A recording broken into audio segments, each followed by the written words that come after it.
if I record it now and talked in the camera and mic, it should upload several different tracks.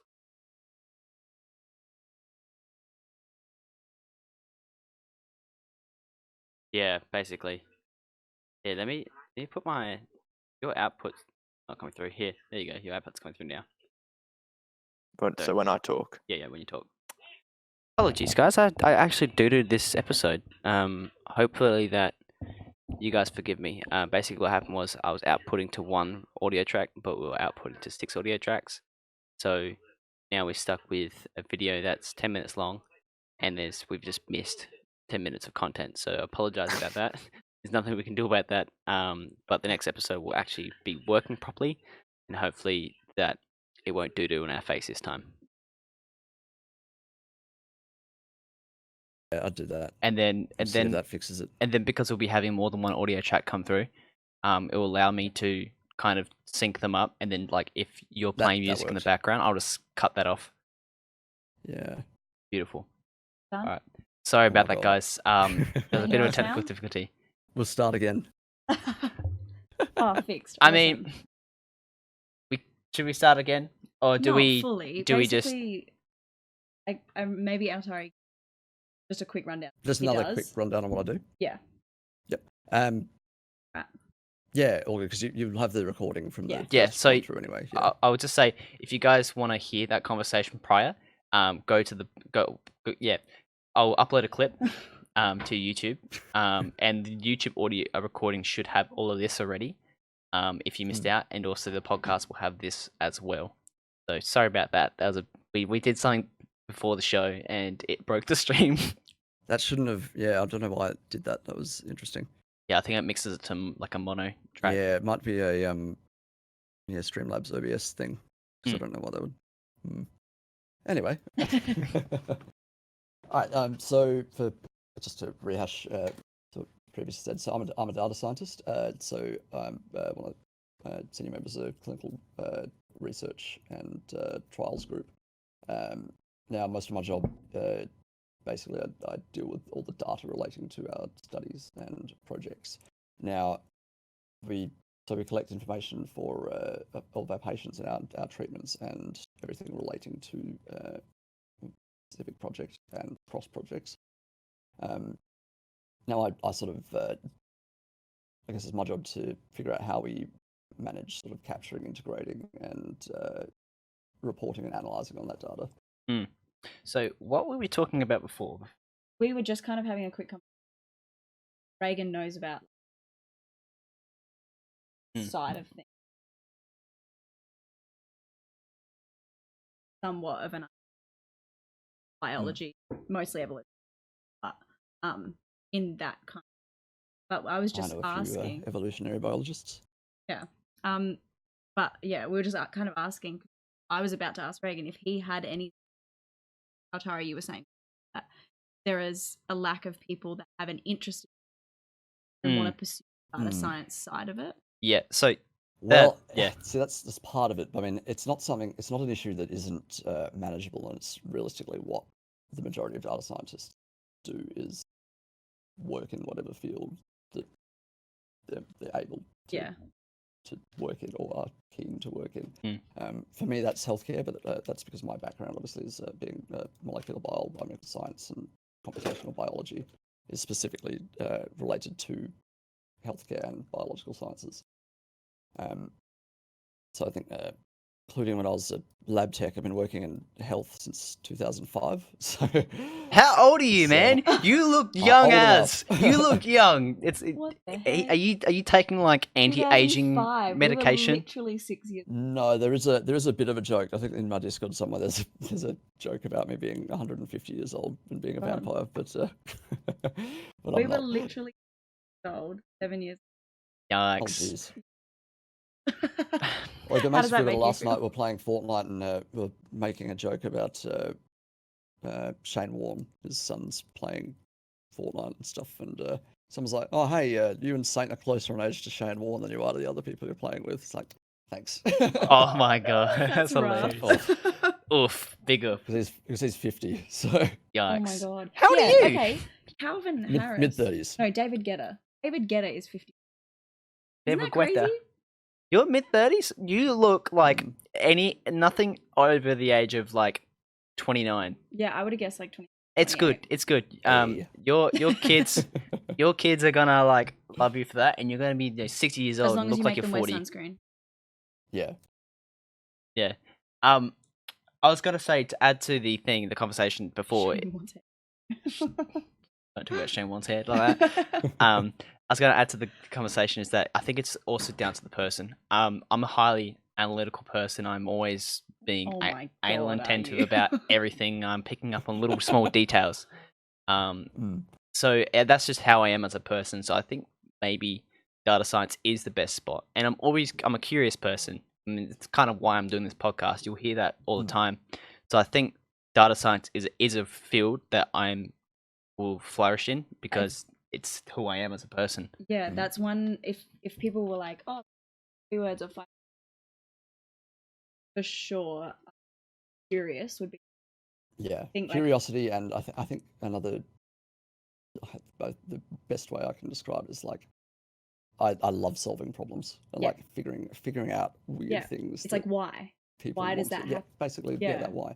And that's why, obviously, I consider myself, like, even as a kid, I was like, cool, I want to be a scientist, but that obviously not with a lot of specifics in that. But Yeah. yeah, That's cool. Yeah, I think Reagan. I'm so glad you would have. Why? Yeah.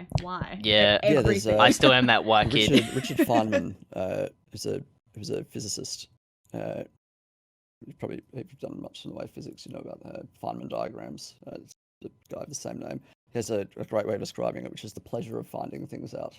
Yeah. Which I think is There's been a couple things for me personally growing up, and there's one that still bloody bugs me. It's like mathematical problems that I try to solve in my head, and it's like it's not necessarily meditation, but it's just critical thinking and trying to break it down. Like division was one that always broke me, and then now that like I've just gone through my head, just crunching numbers and trying to figure out how you solve the patterns. That's what's helped me become so strong in maths, is because I've just spent so long in my head just trying to tick numbers over. The other thing is square meterage and cubic meterage and like cubic sizes and volumes. Like what really bugs me is that a cattail? it is indeed. Yeah. Oh, cute. This is just He's adorable. he's actually. He's Yeah, a that's- bit energetic. That's what I wanted. Aw. Did you see the one? So we have Brutus and we have Bonnie. Bonnie's the is it the Scottish fold or something? Yeah, Bonnie's the Scottish fold. Yeah, but I would Altari not- I said would not to have recommend one. the Yeah. Scottish fold. Yeah. It's like a pug sort of issue. A bit worse because it's arthritis from birth. The poor little kitty cats. Do you know that before you purchased it? Yeah. Oh. Kiwi got Bonnie before we were together actually. So Bonnie's 8 years old now. He's adorable. She is adorable. She's the most good. Sorry. Being rude. You're good. Oh yes. Sorry, I don't want to jump ahead on your Meg's seen notes. seen the show notes, and there's a couple of things I'm going into that she's like So excited excited to learn. about. And he's gone. He's out of here. Yeah, sorry, I've got the headphones on. I just had to close Yeah. the door. You got these. Okay, can I talk about your SteelSeries headphones? We've discussed this before. I've discussed this with anyone else. Slow down. Anyone else that has SteelSeries headphones, they're my favorite people because SteelSeries headphones are the best headphones in the industry. I cannot express that anymore. I think they're quite good. I like the dual channels, so I can put. I've got a little nozzle on this side that I can fiddle with to mute people in Discord if I really want to. I got the dual channel as well. Dual channel's amazing. Yep. It's got light up headphones, kind of a fancy thing, but PC. they're the very comfy headphones. The bungee Yeah, bands. I'm happy with how comfy they are. There's They a- block out a bit more noise from the environment as well, which is both good and bad. I find it makes me louder, which is not good Yes, at all. I when my find wife's it- trying to sleep. Find it Reagan a lot. Yeah, I worry that it's I'm very loud, but it doesn't matter because people behind the screen, the computer screen, they can turn me down. So Your family can't turn No. you down.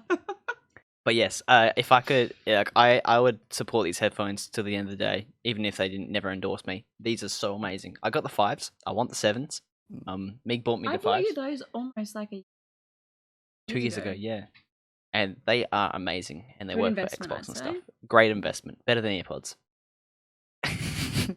All right, we're off track. So I really the one thing that really interests me about you is you're a kind of a encyclopedia, full of no, knowledge. definitely not. You could be a chapter of a encyclopedia. You could be one volume, you could say. a whole Because volume. a whole volume, Wow. yes. You Because must there's know a So lot. that's a lengthy. Yeah. Might be overselling me there. because we had a conversation from like 11. I don't know, it was like 11 to like 4 in the morning, talking about things, which I kind of want to simulate today. And I think that time will not we'll not have enough time to go through everything. So I'd love to have you back on again. Yeah. But basically, there's a lot of interesting stuff and a lot of juicy stuff we're getting into today. I think lifelong nerd is the best. Lifelong of nerd. that. So, It's a good thing to where do you want to start? Do you want to bring a point? Which one you want to begin with? just start. All right. Start with get that out of the way. We can get it. He Yeah. knows. All right. So, why streaming? Why do you stream? Because obviously you do love your day job, but why stream? Is it because you love I video used to games do- and Yeah, well, I really like games. I sort of only got back into gaming when Overwatch came out. So I guess 2016ish, and I'd been out like not gaming for literally a decade prior to that.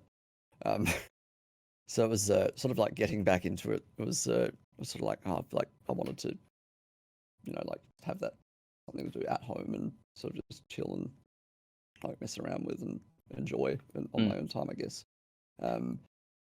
Now, I mean, streaming. I think oh God, I can't remember. I think it was one of my local friends, probably Natta, that was like, oh, I stream on Twitch, sort of thing. So watching some of her streams initially, and then I can't even remember. I think we met Oasis at RFLAN. what's a couple that? Years ago.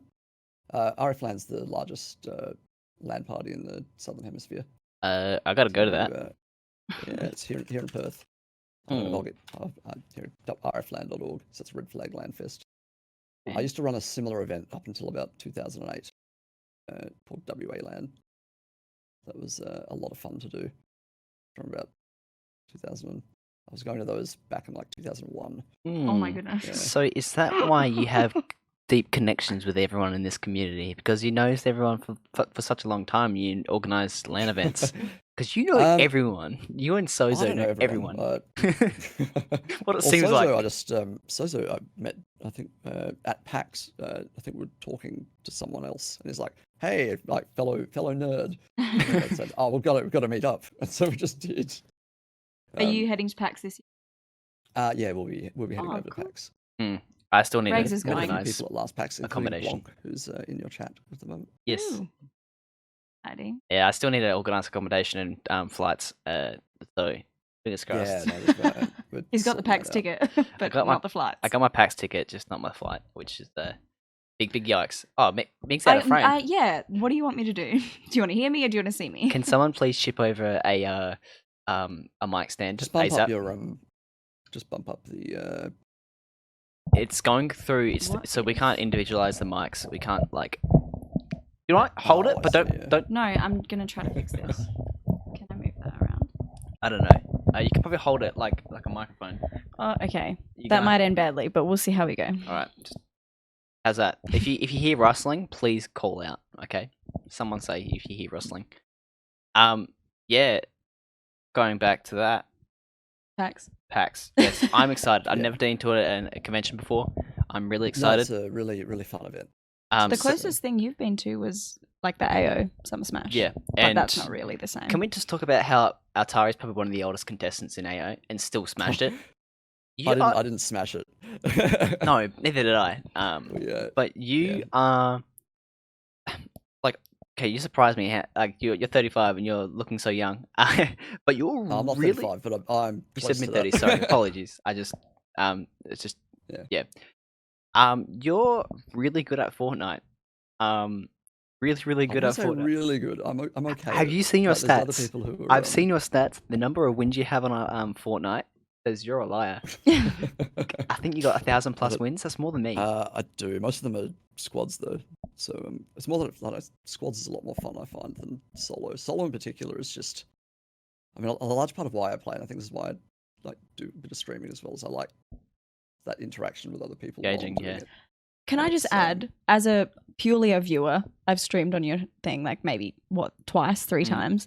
But I find that watching streams where you're talking to other people or you're doing squads, even duos, is so much better than a solo stream. I enjoy that more because it's like I feel as though it's like podcasts where you feel like you're part of the conversation. Yeah. That's the best part because if you're on your own, Yeah. I'm just watching you and I can do that whenever, you know. I don't know if I'm biased, but yeah, I prefer the group setting. Even watching streams, I find like a lot of smaller streamers I like watching like around the like 20 to 100 viewer sort of mark, just because you do get that interaction, you get that sense of community and that sort of thing. Absolutely. There's some exceptions to that, like Loserfruit has an amazing community. Like I don't think the Australian Twitch scene would be like half of what it is without her and her community. Like, yeah, and what she sort of does to support that. And it's just I don't know. There's other people like you see some larger American streamers. So it's like, you know, like cool. Like they're slightly they're interesting, but there's no interaction at all with the chat. Yeah, and they only just.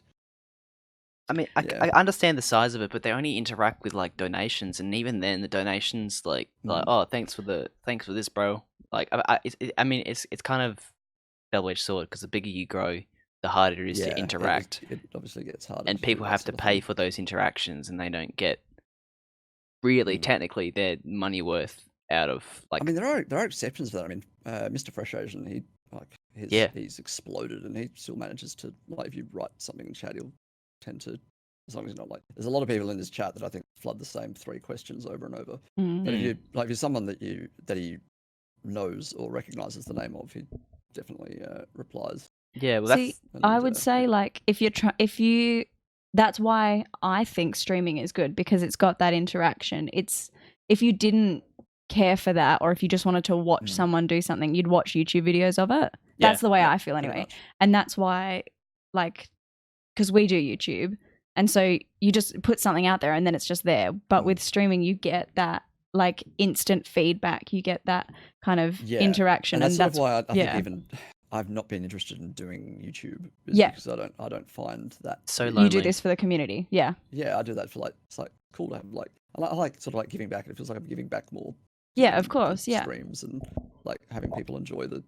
I get that. Making is a lot of fun. Really. And the big thing, another thing is like the people that watch it become stakeholders of the stream, because they help build the stream. You know what I mean? If something's going wrong, they can help you. You help me with sorting out this.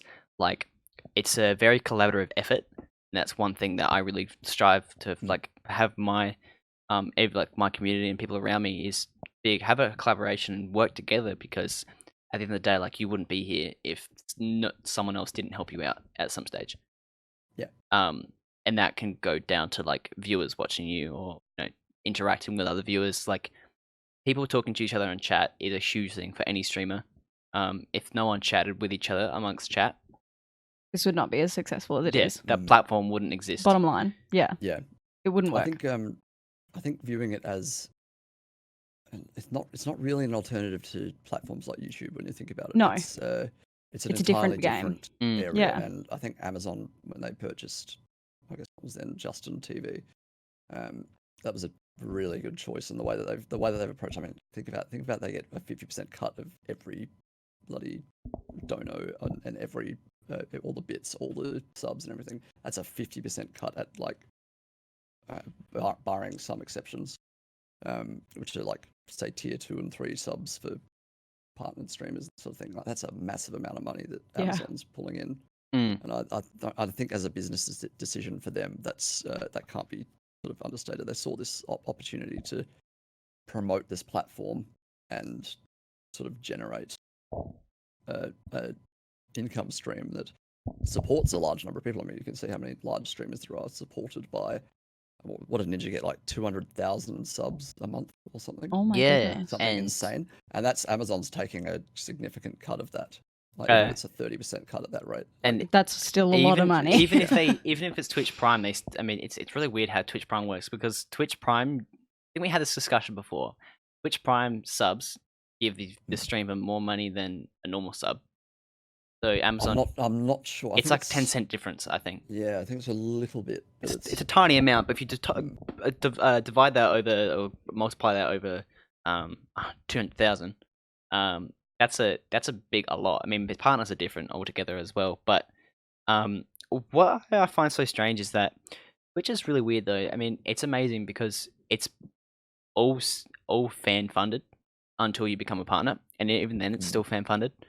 Because like every single cent I've made from Twitch, and every other affiliate has made, has been from someone else being charitable and generous and gifting A community. Yeah, It all comes back to the community. that's right. I mean, I am like a third party in this, but like I'm so well aware that you wouldn't be where you are without all the people that watch you, whether it's like religiously watch you or whether it's the people that just come in every now and again. Without those people, you are like nothing. That's basically. it. And I think people that get instant fame need to realize that it's not numbers. You're not talking to numbers. You're talking to people, and you have to respect the people that like help you get where you are. Yeah, it's a team thing. That's right. That's right. Yeah, I think somewhere around the order of 50,000-ish average channels streaming on Twitch. Wow. Wow. So that's for context on the money side of things. I'd have to look up some of the other data, but there's a lot of, like, if you look at the average number of followers and that sort of thing, like, it's significantly larger than you'd first expect. Yeah.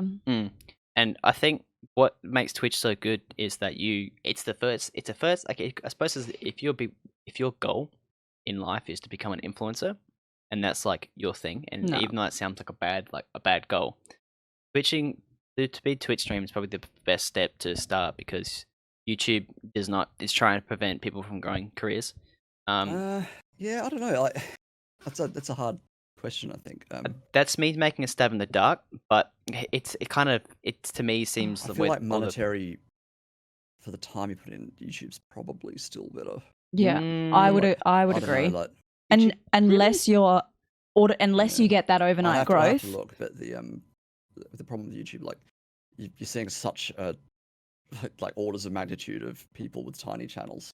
Yeah. Versus large channels, but even then the larger channels, I mean, the income you can generate from it. I mean, look at Social Blade and just have a look at like the estimated earnings. But it's like it obviously depends on things like the click-through rate and that sort of stuff. But I watched video the other day about it was a girl, it was like a story time kind of thing, and she was saying, like, the title was like how I changed for money, but she was talking about, she was like, people message you and like brands message you and they're like, hey, I'm going to give you $6,000 for 2 Instagram posts.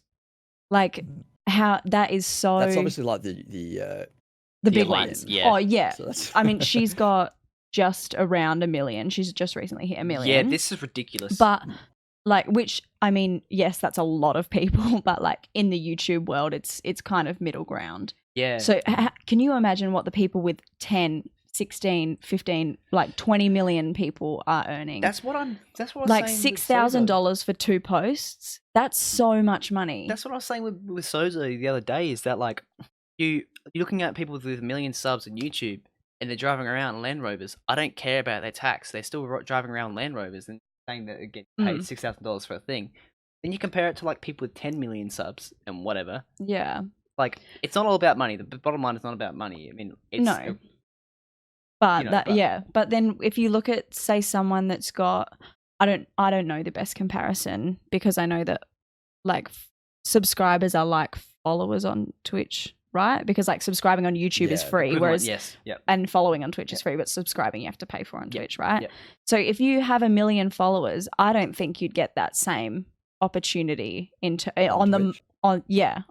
the money side of things. Like, I don't, if you've only got the per view sort of thing. I mean, you'd have to look at how many I'll tell you when I subs get people there. get. And how many people I mean, you can from your sort Twitch? of guess it from the emotes side of things, but 'cause even Lufu's got like a few thousand subscribers on Yeah. Twitch.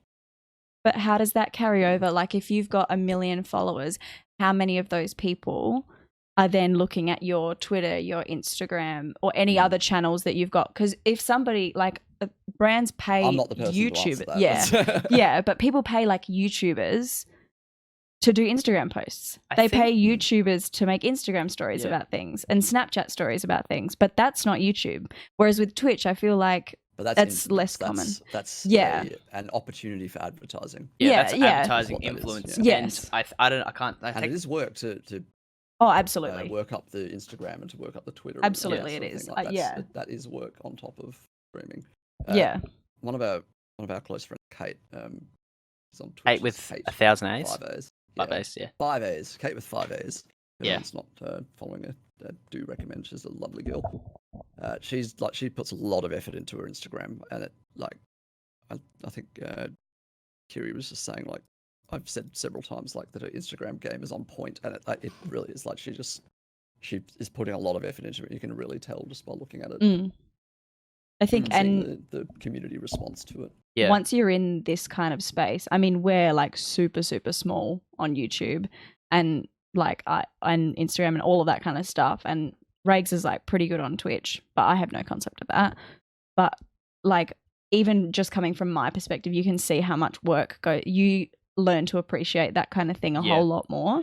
Like, I'm not sure how, because I look at you on your Twitch, or I look at you watching other people stream, and I look at it and I'm like, yes, that takes work, that takes like all these things. Whereas I wonder about people that have never streamed in their life, never done anything like that in their life. They just go about a quote normal life. How do they appreciate it? Do they see all that? I don't know. It's really funny. It's funny and sad at the same time. You see people that go, oh, this person's Twitch streaming.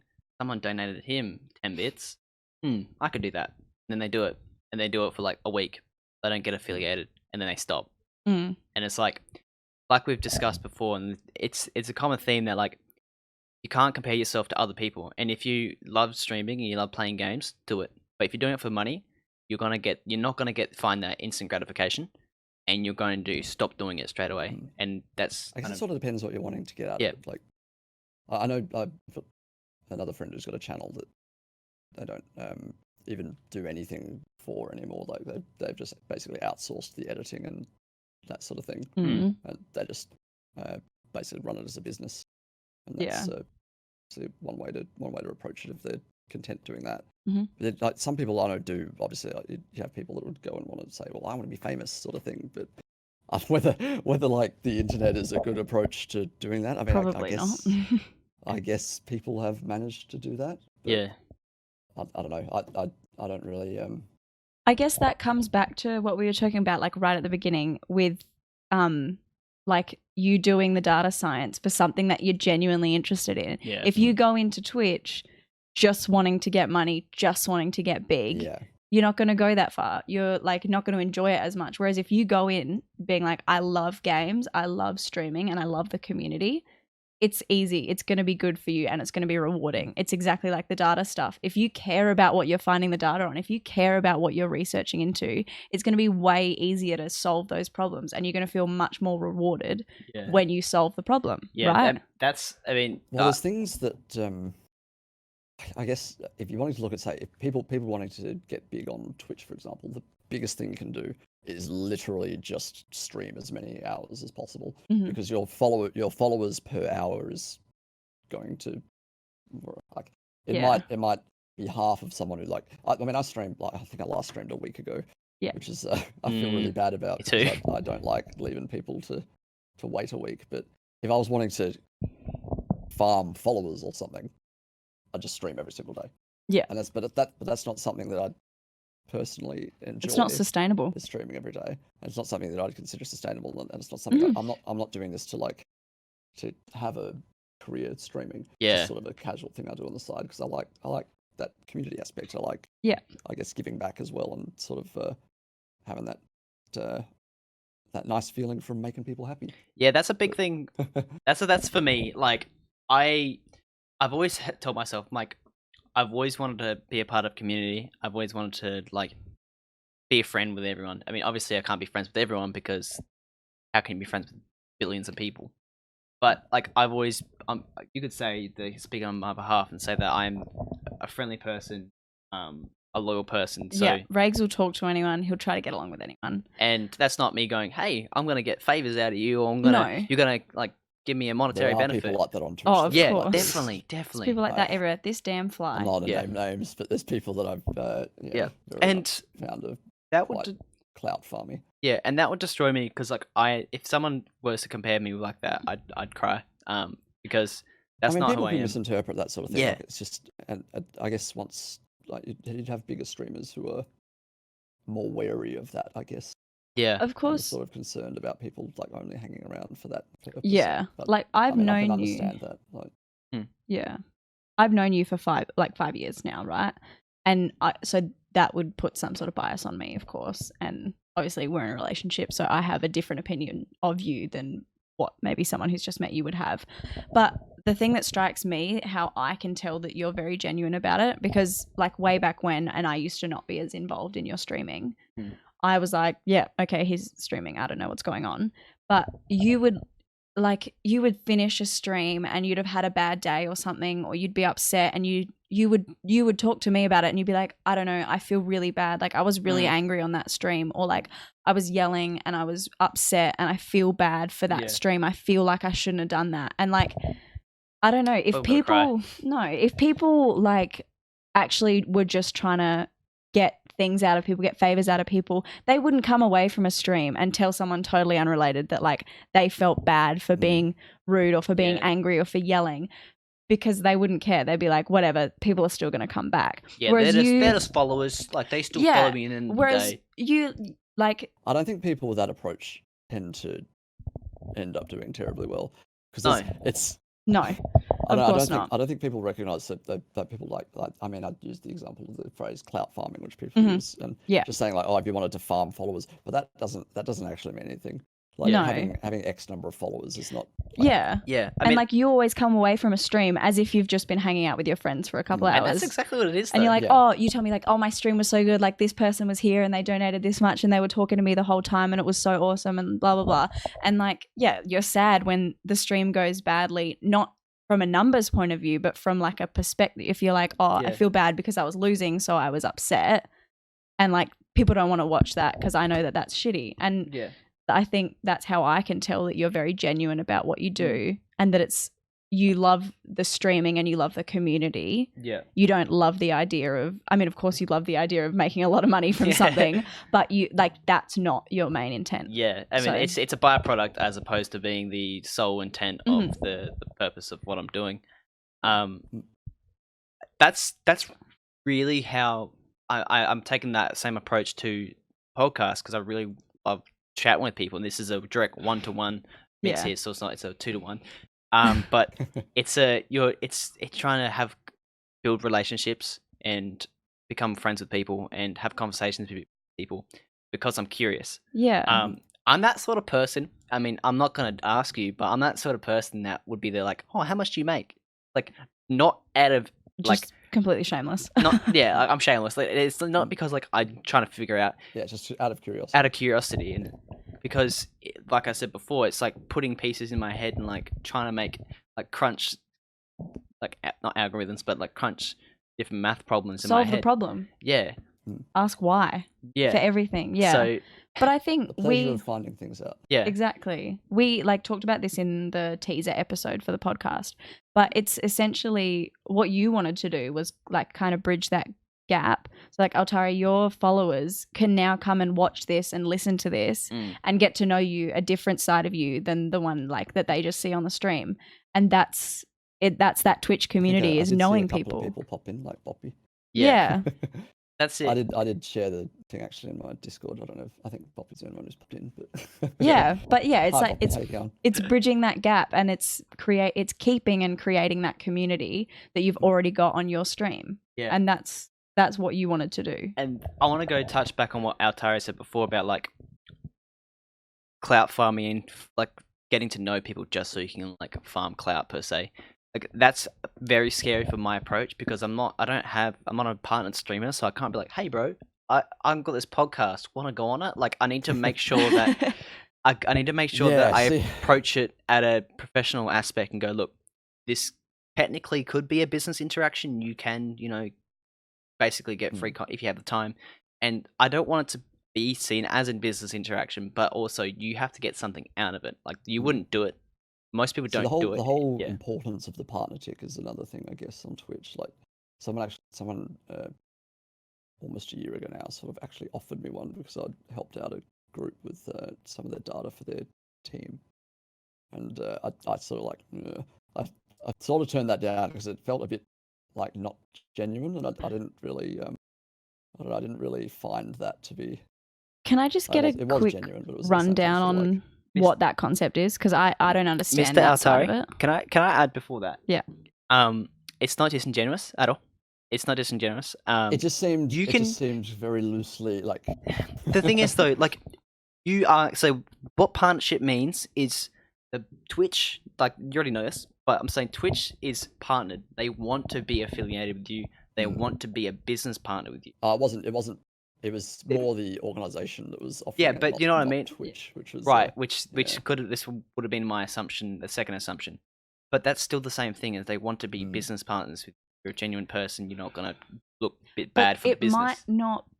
I can see where he's coming from. I didn't feel that I wanted it that way. Yeah. It's like when we get offered stuff, and you know how I'm really skeptical about like those emails that we get, and I'm just like, I don't know, it doesn't feel real. I don't like the idea of that. I totally get where you're coming from in being like skeptical of it and being like, that's not the way I wanted this to happen.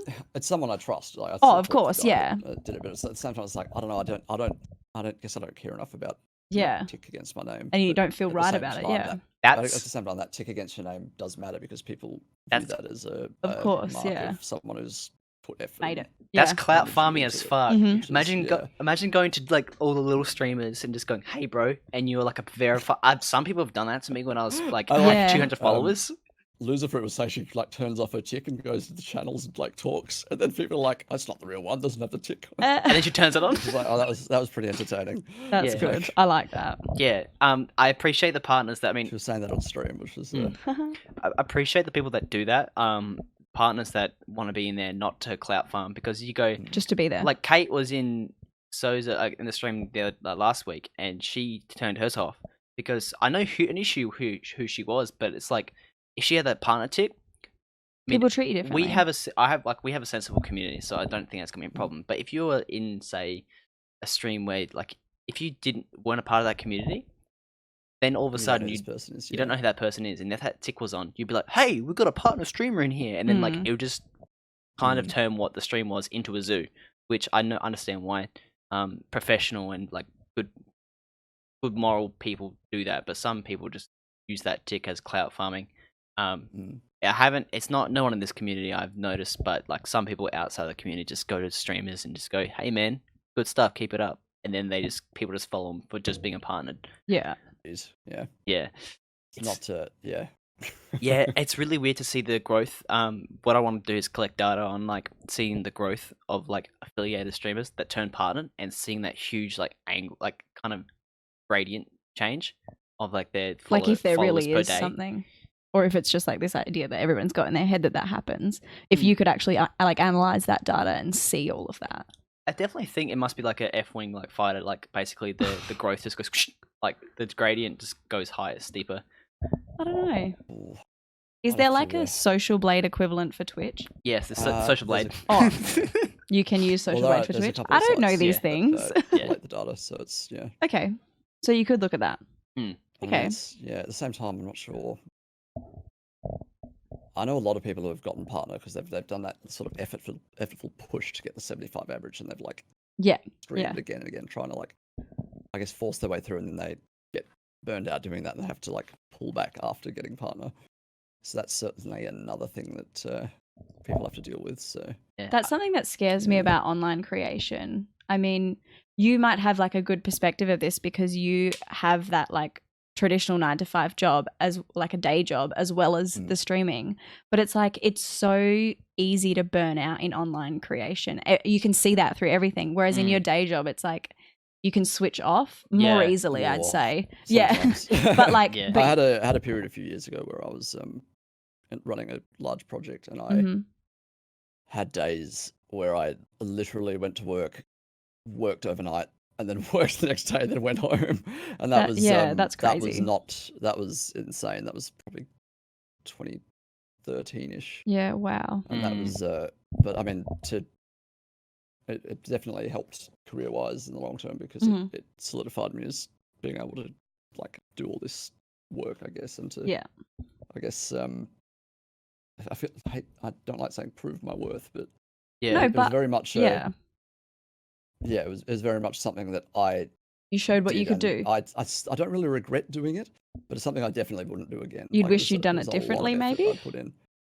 Do you? I don't know. It's just I think it's something that you can't really do once you get older. Like you see, like the thing is, a lot of streamers is you're looking at people in their early 20s, and you have that stamina and capacity to push throughout your 20s to like just. I mean, but Mr. Fresh Asian is a good example. He streams like 10-hour days every day of the week. I do too. Constantly. Used to. Yeah, you used to do that. That was insane. But yeah, like this is like you can't. Yeah. In my 30s, like fuck that. Yeah. Like it's not something that I could do now. I'd not be able to expend that energy, I guess. Yeah. And it's like you have to be entertaining. It's not like doing a job and doing work. You have to be entertaining. You have to be a personality. You have to be a person that people want to interact with. Because if you're good for the first 5 hours and the next 5 hours you become very crabby, shitty, burnt out, then you're definitely going to have people. You're going to hurt your pet self, and that's what I've realized. Is like I at work I have the benefit in comparison of just closing the door. Yeah, exactly. There you go. Yeah. Like it's like hospitality though. If you have an 8-hour shift, at the end of the shift, you don't care. You're just like you're so exhausted from just talking to people all day. Yeah. It's not the talking part. It's just like the mental drain. Of, I mean, it's like me. I finish my 10-hour shifts, and I'm just like so done. Like, so I work at a pub, and like I finish at say like 2 o'clock, 3 o'clock in the morning. If somebody's coming past at 1:30 in the morning trying to get in, and I'm like, no mate, we're shut. Like I am going to be so ruthless. But if somebody say I'm closing the pub at 5 o'clock, somebody comes in, I'm like, no, sorry, like we're closed at the moment. Like it's just different because of that mental drain of having to do just it's just a different job. Yeah. So, should we get into the juicy? Yeah, let's do it. I'm excited. All right, so probably topics I know more about than streaming. Yeah. We don't know. You know a lot. So I want you. So we had a discussion before the show a while ago about debunking. Are we getting controversial right now? No. Okay, good. Debunking is because I'm sure it's controversial to someone. Yes. Something. Someone's going to be offended, but let's say screw that person for now. So you had a thing about you said that big pharma conspiracies are not a thing. You have a. And say you have a stakeholder and you're biased, but like you actually in that field, so you know. Well, it's more that the meme, using the actual meaning of that word, is this basically if anyone doesn't know the meaning of the word, Richard Dawkins coined it in his book The Selfish Gene, and it's basically a memory version of a gene is the best way to describe it. So you've got genetics, you've got memetics, and memetics is basically an idea that spreads through a population, similar to how a gene through a population. Now, the meme of there's this large organization and they're keeping people sick because they are hiding the cure to a disease, that is like demonstrably ridiculous, really. The actual thing that Big Pharma does, if you want to see an actual Big Pharma conspiracy, is quite the opposite. They're quite good at making their drugs look better than they are, and that's a problem that we see in pretty much every area. Which is shocking, but it's not at the same time. Yeah. You're like, oh my God, I can't believe that. But then you think about it, you're like, well, I guess. It's like a high school thing. It's like, oh yeah, this was supposed to reach this temperature on the Bunsen burner, but it only reached 50 degrees. So I'll just change the results and like embellished a little bit, See, which is bad. the problem with this is the way that they do this is very subtle, and it's not as simple as that. So something like fudging the numbers, there's been, there's dozens of examples from the scientific literature of people who fudge the numbers. I think Gregor Mendel's initial P experiments are a great example of that. The numbers are too good. The numbers are perfect. I mean, we're talking like you're looking at Mendelian genetics. You're saying that, I don't know if people don't know what a Punnett square is, basically you've got 2 copies of a certain gene that both of your parents have. You've got these 2 copies, then you have 2 from your other parent, and you've got this square, which is basically which of the 2 versions of this gene do you get from each of your parents. It's like that whole dominant recessive stuff. Is that like where you do much, in like high school biology, where you do like brown eyes, blue eyes, all that kind of stuff? Yep. Is that it? Okay, so, cool. So the actual background of that is there's a monk actually. I think it was I think it was in I want to say Czech Republic. Someone fact checked me on that. It was in the 1820s or something. He was born, I think, and he ended up looking at little pea plants, and the research he did was basically say, oh, well, look, when you're hybridizing 2 different pea plants of different strains, you can basically control their traits, and he identified dominant recessive gene traits and that sort of thing. And the issue with his work, and this is about the same time that Charles Darwin was working on his stuff. If memory serves. I'd have to get my exact dates correct, but about 150, 200 years ago. Yeah. And sort of completely independent of what Darwin was doing. You've got this guy, this monk in a monastery researching inheritance and the inheritance of phenotypes across generations of plants. Yeah. But the numbers that he actually has are quite good. Yeah. Like he's definitely fudged the numbers to make it look better. I think as someone that's part of, I mean, I don't know if I'm part of the science community yet, but having looked at science for the last 3 years in my degree, you see that, and it's like what I've learned is in science, the goal is to like prove things wrong. Be wrong because it is way easier to be wrong than to be right, because if you are right, everyone is going to rip you to shreds until you're not. In terms of like peer review and all of that literature stuff. So that to me, like I see the significance in that. If the numbers are that good, you're so skeptical. Science teaches you to like be the critic of everything. That's right. Yeah, particularly like science, you tend to have people be somewhat contrarian to I guess what's the known reality. Like you have people who contest what's known about the world. When we look at if you want to look at examples of I guess people who were I guess frowned upon for their ideas, which were quite contrary to established knowledge. You'd have people E.g. like Galileo. But also in the field of medicine, you've got Ignaz Semmelweis, who first discovered that if you washed your hands prior to delivering a baby, the maternal and infant mortality rate plummeted.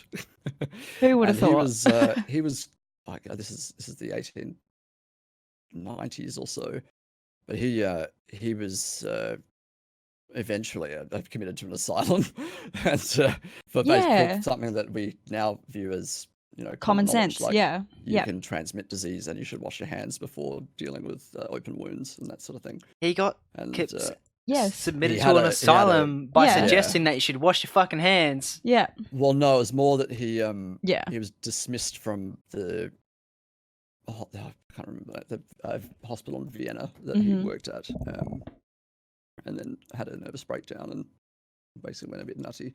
Yeah. Sometimes I would have a nervous the cost breakdown. you have to pay for which is being right, historically but so yeah. much more common than you would like to think. I know it's very common. And the thing that I was listening to this podcast. I don't know if you listen to many podcasts, Atari, but Yeah, I quite like a few. yeah, there's one that I listen to that I really like that's gotten me into something we'll touch on later, but it's called This Podcast Will Kill You. And it's about like Yes, diseases. I love that. It's the woman and her husband. No, two girls. women, Erin and Erin. Yeah, Okay. it's on the Exactly Right network. I've heard of it, but I love it. I think it's so think which one it wonderful. is exactly. Yeah. But they talk about it and they say all these things, and it's like this right now, like how you're having this reaction saying like, oh my God, he for saying wash your hands, he was committed. What the heck? That's so common knowledge.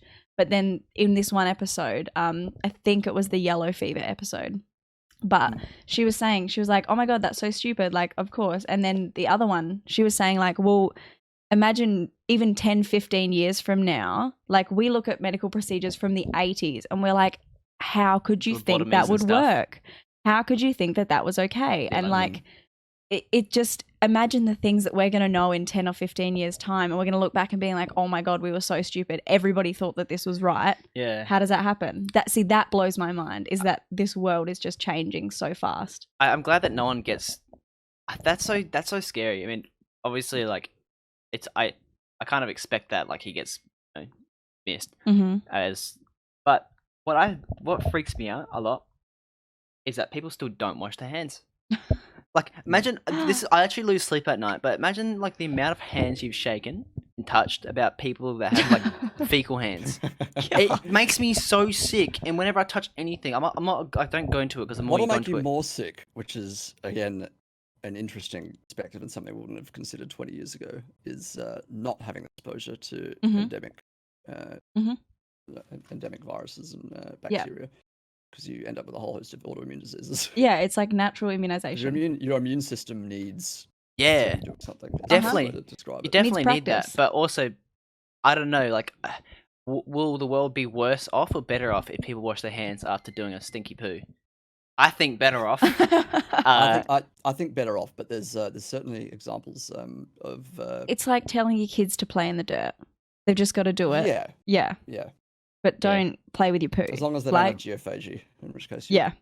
Probably wouldn't do that. You're messing something else up. Yeah, I mean, you can see that when you go overseas, especially if you're a Western person going to an Eastern country, you'll find that you will get sick if you do something that the locals do, and your stupid ass Western body can't control.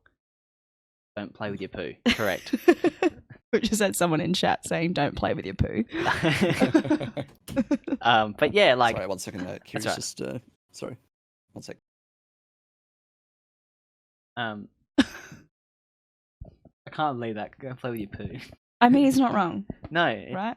why would you play with your poo? Oops, sorry. Yeah, don't play with your poo. Some people obviously have weird scatological tendencies. But Yeah, Yes. but it's like I kind of relate people that don't wash their hands after going to the toilet as people that play with their poo. I mean, you can see. I'd Wouldn't go that I'd far. absolutely hope not. Those two would be a horrible combination. No, but like, unless you use a bidet or something, and your hands are like away from your butt, like, Yeah. I mean, still you got the sort of like the air scatter or whatever, but like Mm. it's gross. Why not just wash them? Like, Yeah. if you wouldn't put your hands in your mouth after going to the toilet, why would you then, like, 20 minutes later, put your hand in your mouth because you forgot that you didn't wash It's your like hands? but it's like people that use their Some people phones in the have a- toilet. Yeah. But That's some people so dirty. have a particularly a particular yes degree of comfort with their own bodily fluids, which I don't personally have. Yeah. Yeah. I mean, yeah. Yeah, Who's to say? yeah, and then this is gonna sound so weird when I say this, but my face has been too close to people's hands, and some people's hands just smell. Like Let's not attack people right now. No, Let's just I'm talk just saying- about what we're trying to Yeah, talk so about. I get off topic because these things just make me lose sleep. I'm not gonna be like I don't know what movie it was, but it had Leonardo DiCaprio as a movie director, and like he had like whatever disease it is when you're allergic to, not allergic, but like scared of like bacteria.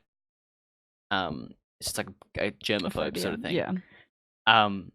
I'm not gonna get that because I have to be sensible and practical. Oh, but that's something I should point out is when Semmelweis was looking at his wash your hands before dealing with pregnant ladies research. This is before the acceptance of the germ theory of disease. Mm-hmm. So, Yeah. Isn't that which crazy? Realistically, which is 130 Yeah. years ago.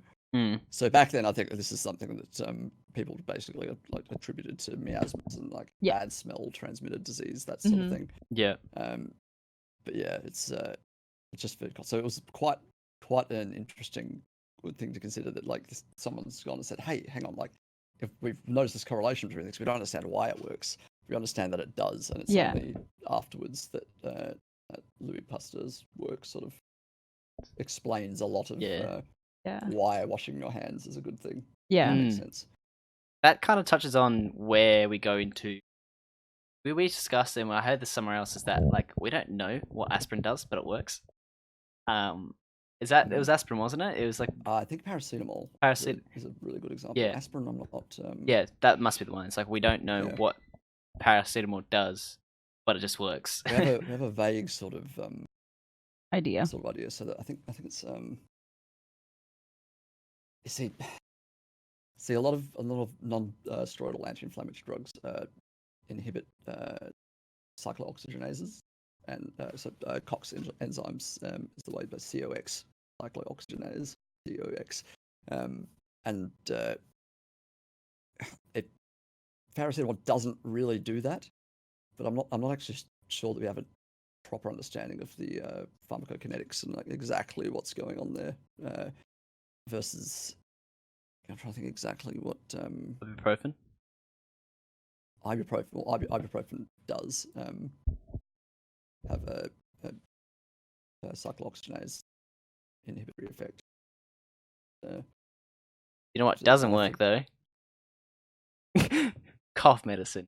Because you went on about that with our last conversation. It depends on the cough medicine. That's the other thing. So yes, but you were talking about how I'll let you pick it up and run, but about how a lot of pharmacists don't know the effects of cough medicine, or they don't know they actually work.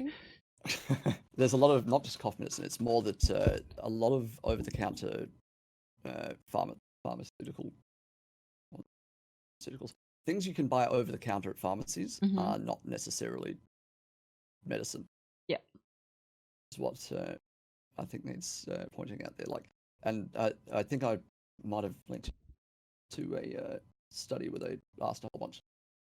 Hey, like, what's more important to you, like whether it's cells or whether it actually has a proven effect? And a lot of the time, the pharmacists weren't even able to like properly describe why they thought something should work. Yeah. Right. Or like what was the active ingredient or something.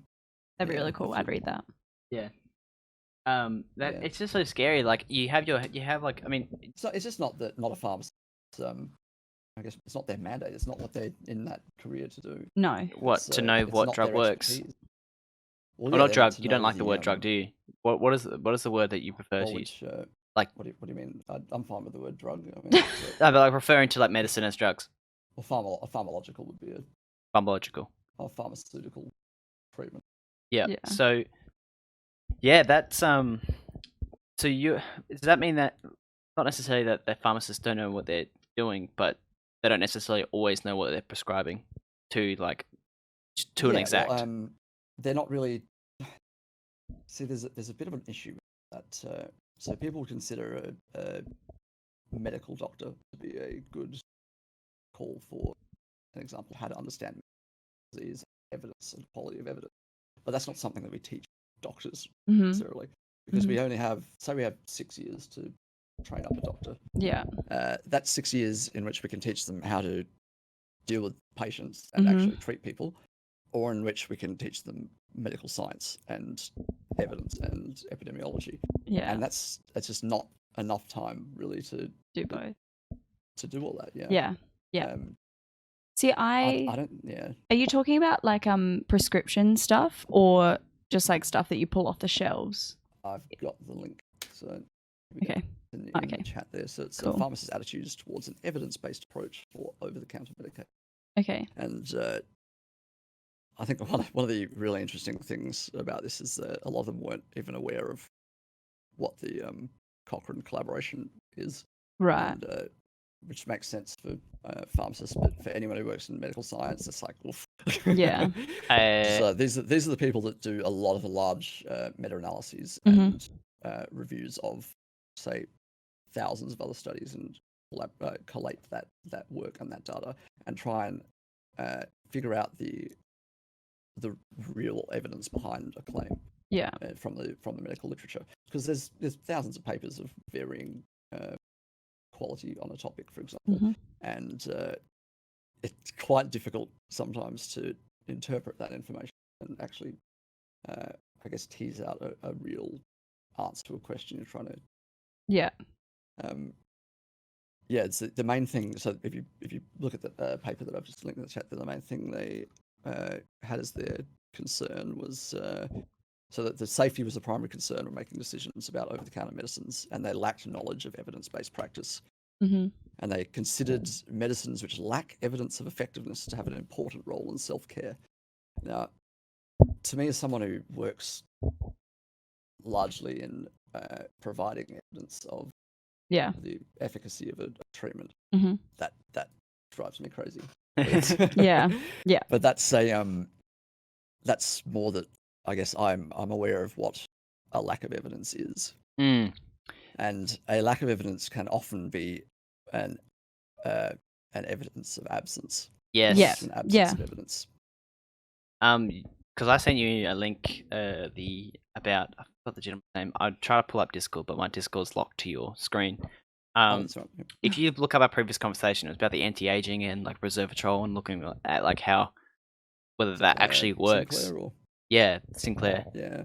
And you, I think Yeah, because that's another thing. Yeah, it's not something I'd spend too much time on. Yeah. Would be my advice to people looking at it. it But is. again, it's not my area of research really. So it's Is it because it's something that it's still in its infancy, so you can't make that you can't say there's like technological leaps and bounds saying, "Yep, this works," or is it because it's impossible? Without doxing myself entirely, I do work with people who do some in vivo studies in mice. Yeah. Looking at lifespan extension, but looking at the extension of a lifespan, or realistically what we want to achieve is extension of a health span, because you don't want a long life if you're going to be unhealthy. Having a throughout shit it. life, yeah. So Yeah. that's the focus, especially in the last decade, has absolutely shifted from looking at extending lifespan to extending health span. Yeah. And a lot of people start saying, I know years ago the thing was to say that 40 was the new 50 was the new 40, sorry, because people started having children back 30 years ago. Yeah.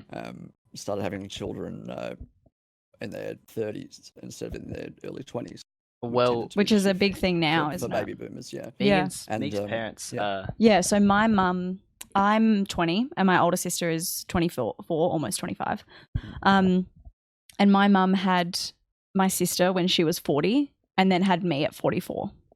So like that's, I mean, the first, it's a bit harsh, but the first comment that I always get from people when I tell them that is either, oh, so you were an accident. Because How can you be an like accident at it's 40? so late in life. But and the other one is, oh wow, you're so lucky you're not disabled. Like, Oof. how rough is that? And I'm Not like, even- what do you mean?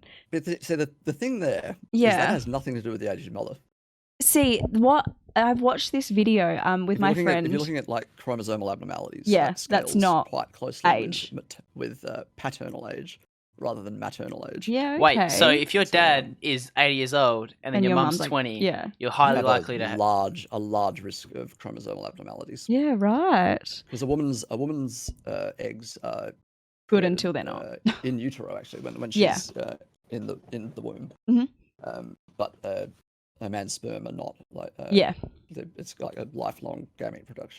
Yeah. So I was Wow. watching this, my good friend from uni and I, where like not to freak you out, Regs, but we're like really into kids and babies and like learning about all that kind of stuff. And it's okay, it's not coming anytime soon. Don't worry. Can you pull up that close zoom of your face? Thank you. I actually was telling my mum the other day, I was like, oh, I don't think Reagan knows how to change a nappy. And she was like, well, does that matter? And I was like, well, not yet. Anyway, but we watched this video. It was a little while ago, probably a year or so ago, of I don't know how you feel about Adam Ruins Everything, but it was I quite like it. It was interesting. his video on like that increase of like basically disabled kids in like maternal age. And it was like I think paternal age is a far greater. Yeah, and what it was saying was like, you know how they Mouses tell you suck. once Ever right, girls? you know how they tell you like once you hit 35, like your like biological clock is ticking, blah blah blah, all that stuff.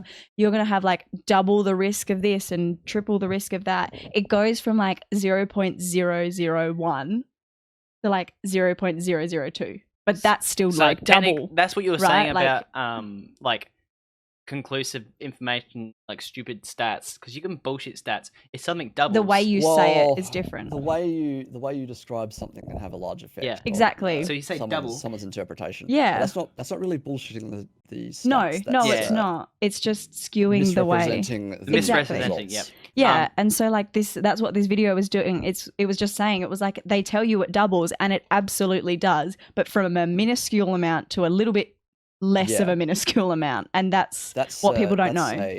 An absolute versus relative risk. Yeah, problem. exactly. Yeah. And I thought that was really interesting because like I always thought about it. I kind of felt like I knew it wasn't true because of my mum.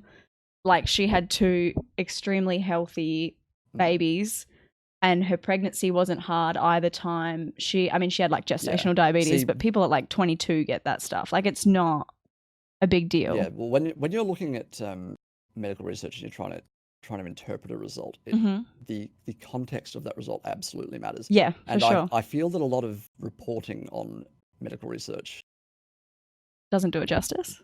it really does not do that justice. Mhm. It doesn't go into the depth required Yeah. for an Yeah. actual understanding of what's being Mhm. claimed. And like when I use an example of a relative versus an absolute risk, like if you're Mhm. changing an absolute risk from, say, over a 10-year period, say your risk of death is 10%. Yeah.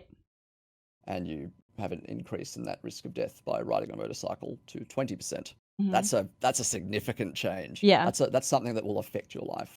But if you've got an adjusted odds ratio of like Mhm. 1 to 1.02, Yeah. is that 2% change that could be like from, say, 10 to 10.2%? Yeah. Is Yeah. that going to be something that'll sway your lifestyle choices? No, Mm. probably not. Yeah. Yeah. So I mean, a motorcycle's a really good example. We can talk about the results of medical research and like whether you should use resveratrol and that sort of thing for ages. But you've got a 200 times risk per kilometer of dying in a motorcycle crash. I mean, Yeah. And there's that those ads that they have on TV. It's like every 5 kilometer or every kilometer over 60, you like increase your risk by that. It's that same thing. yeah. Yeah. The That's hairy fairy. what really frustrates me is that people present information, especially in text. I mean, I understand it kind of doesn't give the research its the credit it deserves. Because if you go, oh yeah, you're gonna quadruple your risk of dying or quadruple the risk of getting cancer, but then But that if risk, that risk is effectively nothing, that's Yeah, not really that is- important. it's not a lie, but it doesn't That's why- represent that's the why- information.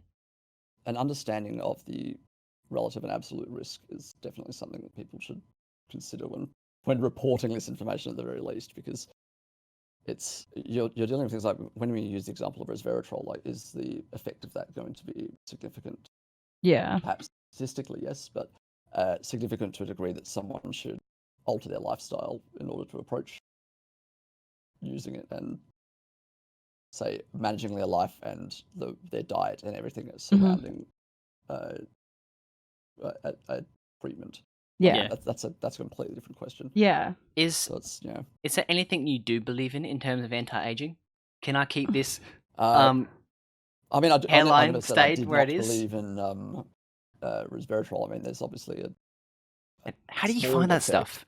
How do you find that stuff? Because this guy had like kilograms of it. Then you look it online and it's like $100 per gram. So how do you get 10 kilograms of this He stuff? could be illegally smuggling something. How do you, as a researcher, can you hook me up with a wholesaler Of what? of anything legal? Maybe not. Not really. Oh man, Um, do I have to get a white There's card? also, it's, I mean, there's things like, I mean, if I want to talk about lifespan extension,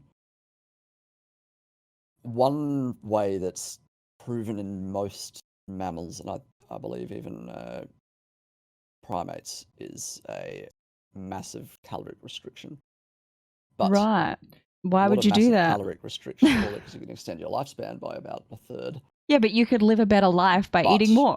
Absolutely, we're talking. yeah. We're talking being skinny, cold, tired, and Yeah, hungry that's- for the entirety of your life, and that's Going that's, back to again, living- a lifespan versus a health span. Yeah, extension. that's Mm. going back to that. Yeah. Yeah, I mean it's I suppose it's kind of like, I mean it's not the same thing, but dogs, like a big dog's gonna live less than a small dog, Because their hearts are the same size, right? And it's got to pump more blood through a bigger body versus a smaller body. I It's the think. general upkeep, Don't I'm quote me not on aware that. Of, canine. but it's like No, the general me neither. upkeep. I feel like But- the general upkeep of a bigger body is gonna My take first year more biology strain lecturer told than me that. something on a smaller Well, body. generally, the lifespan of a mammal scales with mass. Yeah.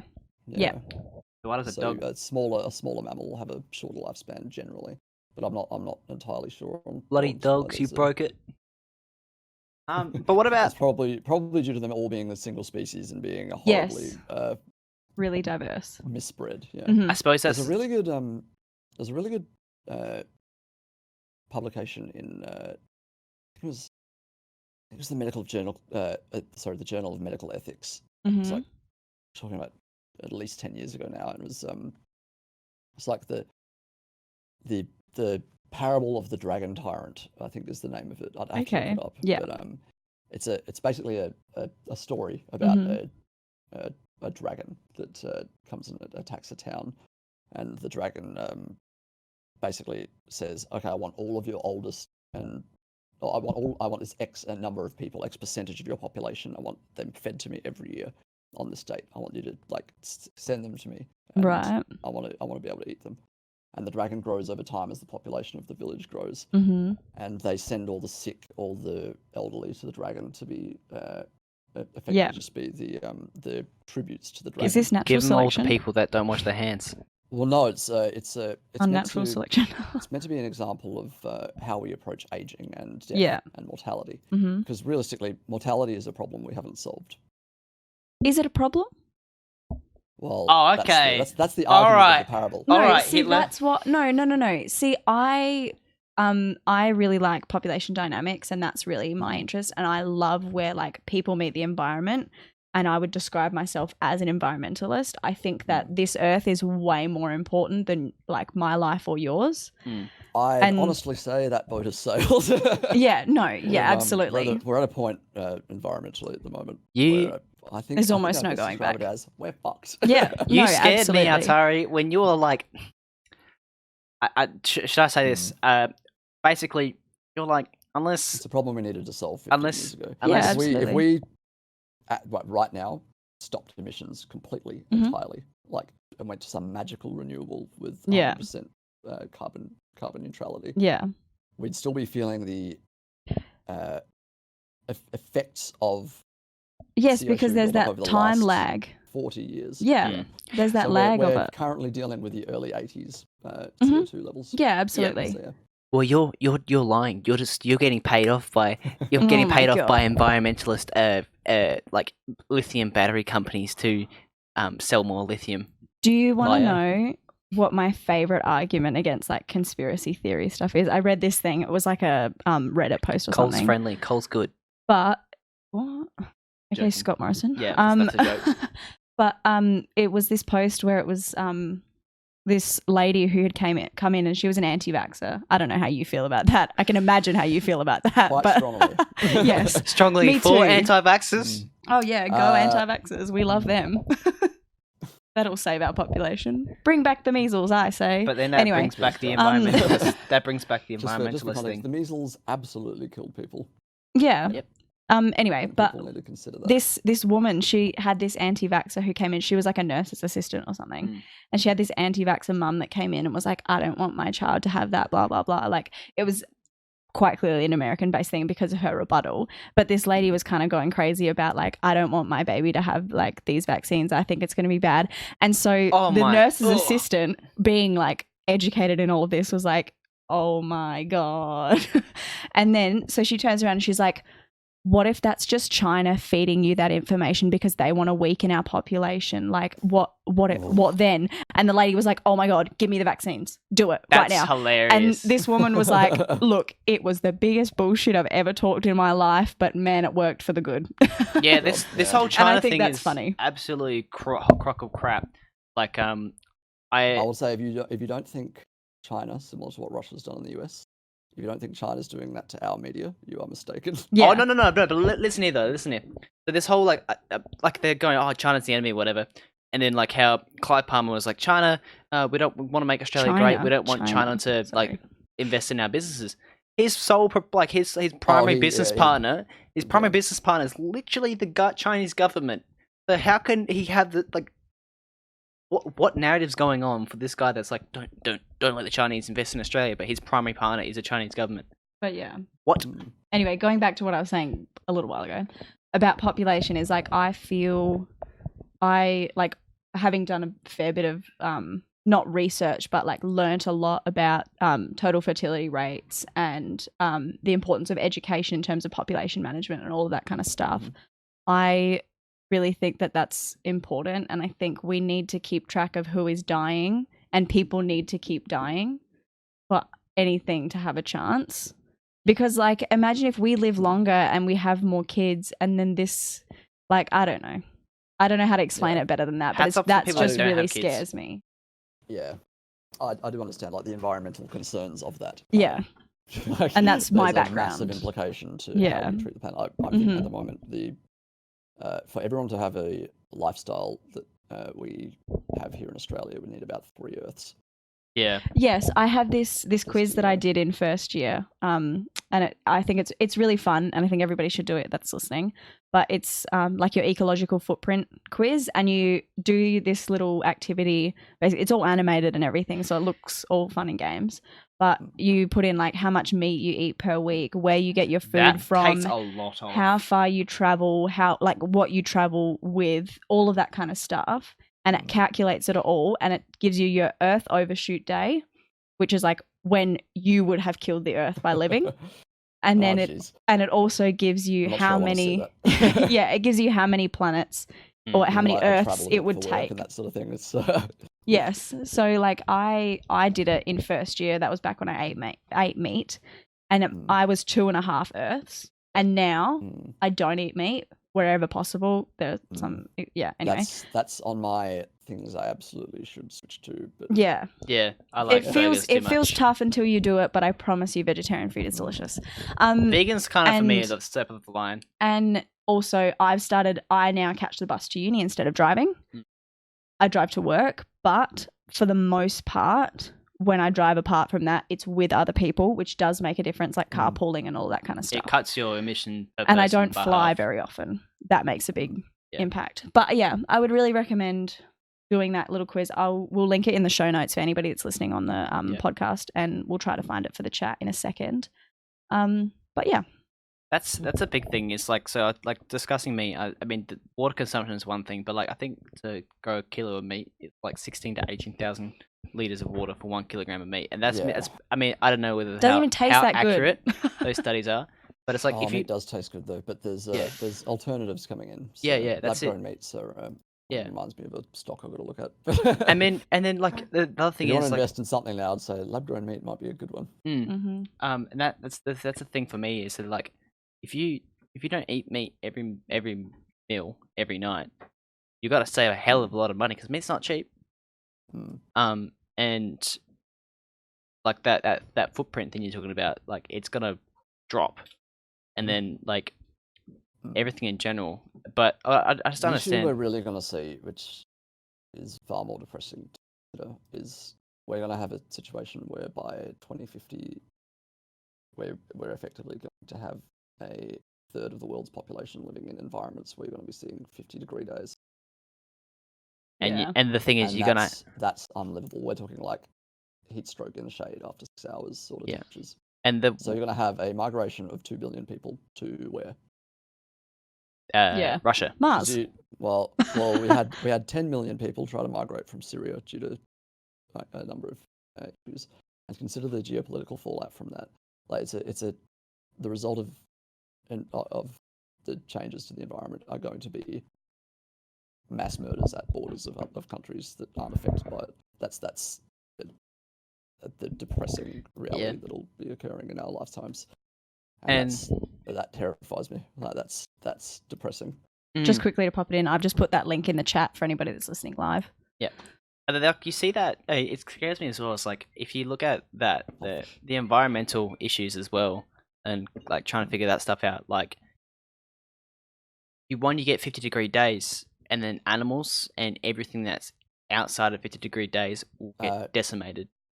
About 60% of all mammals have died since have gone missing since the 1970s. Yeah. And I don't know how many people know about this, but there've been 5 mass extinctions in Earth's history. We're the second fastest. We're second only to the giant rock. Yeah. So they're in Earth's life history, which is about 450 million years. We are the 6th mass extinction right now. Yeah, and they're still researching. Is it a mix of like an interglacial kind of thing and us? It's not. But people like to skew it like that. It is, I believe, it's very much anthropogenically caused. Yeah, but I don't think, given particularly in the last decade, the advances we've made in the understanding of exactly what the fuck we're doing to the environment have made it very clear that it's not worth moderating our opinions on what's going to happen. No, and what's causing what's happening. It is absolutely our fault, and it is absolutely something that we need to fix. I think, and as much as this, like, I mean, I'm saying this. I voted Greens. I have a conscious vote. Anyway, and I hope that, like, I don't want this to happen to me. I'm selfish. I'm a human, right? Like, I want me to live, but I believe, like, within the next probably 100 or so years, this planet, it existed for so long before us. It will exist after us. How? That's the issue. How we don't know. But George Carlin in what is now a rather outdated skit. I can link it, but I'm pretty sure some of it's now very outdated. Yeah. He sort of goes on about people going, what are these people talking about? Save the fucking planet. It says what they should be talking about is that, like, the planet will be perfectly fine. Yes, after absolutely. We're gone. It's like the planet, like, talking about at this point. It's like the late 90s. Did this skit. It's going on about people saying, oh, watch out for plastic. The Earth does not give a shit about plastic. The Earth will incorporate plastic into a new paradigm. We won't be here to see it. But the Earth will be fine. It's us we need to worry about. That's the thing. Like, we don't want the plastic in oceans and stuff, but like that's not even like the big. It's more for our own. Yeah. There are thing that a lot of. You go. Sorry. Yeah, sorry. I'll let you continue. This is your area of. The thing that really, I think a lot of people don't understand is, first thing I want to touch on is like a fear of plastic. I think that's really unrealistic. I think that's really unfair. Yeah, we lived without plastic. We can live without it again. But plastic does a lot for us. A hell of a lot. And it's just, I think we need to be aware of single-use plastic and unnecessary plastic. Waste is the big issue. Yeah. Unnecessary and single use is the issue. You can use plastic to build things because it's bloody useful, but you just have to be aware. Second thing is, what a lot of people don't realize is that, like, I mean, we don't realize, the most knowledgeable evolutionary scientists don't realize how many species existed before us, how many we never got to see, how many things we will never ever see. So it's like I learned in my one of my biodiversity lectures the other week, he was talking about like frogs and amphibians and stuff, and they found this frog in North Queensland in 1982, and the last time they ever saw it was 1983. And just think about how many things we just don't missed. see. We just Yeah. didn't see. We just didn't find in time. There's so many species out there, and they're going to One keep. thing that I find very interesting is Mhm. because people say, "Oh, we're smart enough to like figure out how to wreck the planet. We're smart enough to figure out how to fix it." Mm. But you've got a Politics. situation where you have well, not even politics. You've got a situation where the extreme fringe geniuses figure out something. Mhm. So Thomas Midgley, in the case of say, actually I'll talk about Thomas Midgley because he's a really interesting case of a scientist with a terrible backstory. Mhm. You've got people who figure things out that 99.99% of people couldn't figure out. Mhm. You've got these extreme weirdos who figure out this problem, Yeah. and then everyone else just sort of jumps on the bandwagon and Goes with it. uses the results of that. Yeah. And we're going to get to a point where we are not smart enough to figure out the problem, No. how to solve a problem. No. And that's the inevitable Yeah. result Absolutely. of, I guess, advancement. You advance to a point where you cannot advance any further. Yeah. And I mean, the only way that this planet is ever gonna get any better is if we all just get wiped out. Bring another asteroid, baby. Let's do it. Yeah, I mean, that's wanna- it. I want to drive a I don't Tesla know. before I It's, die. I'd but- rather we didn't bring another asteroid because I No. personally think humans are at least try to be good for the No, most part. yes, no, I do But believe it's not- that, but I think Yeah. in an extremist point of view, the only way that it's going to get significantly better, we're talking like p-value kind of data, is by wiping us out. Yeah, but And that's whoever not. it has to wipe out with us, so be There's it. a- But yeah, Have you anyone read The Hitchhiker's Guide to the Galaxy? No, What's but Douglas Adams? my not read it. reptile lecturer told me to do it. And I have not done that yet. I highly recommend all of Douglas Adams' works. He does a little book which he calls as the what does he say? It's the runt of the litter of his books, where Mhm. he and anthropologist and photographer Mark Howardine go around the world looking at species on the brink of extinction. Mhm.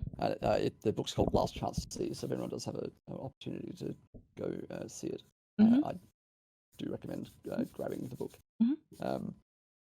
He sort of goes around. So he describes at one point the mating habits of the kakapo. It's a little New Zealand bird, which Yeah. people might be aware of. And the way he talks about the kakapo is like when it's under stress, like it's been hunted to near extinction. Mhm. The kakapo thing to do at that point is to just breed even more slowly because that's what it knows how to do. Yeah. What does it Yeah. And do? it's to do anything else is an in kakapo thing to do. Yeah.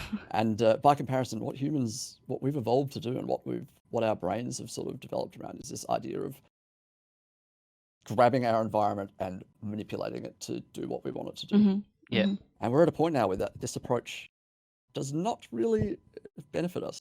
No. We've gotten to this tipping point where what was once a very advantageous behavior Strategy. is Yeah.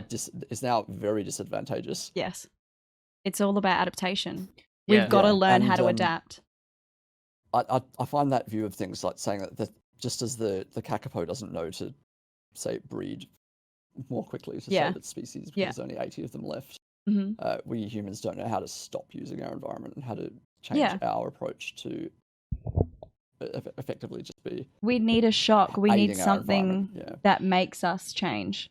We just get Yeah. like a political change and just put like people, like more Politics aren't going to fix it, though. I'd it love, will, by the way, though. to go on about Thomas Midgley for a little bit. Yes, go on, Yeah, go. please. This is a scientist. He's an American chemical engineer and mechanical engineer. Hmm. He actually, I think it's the 19.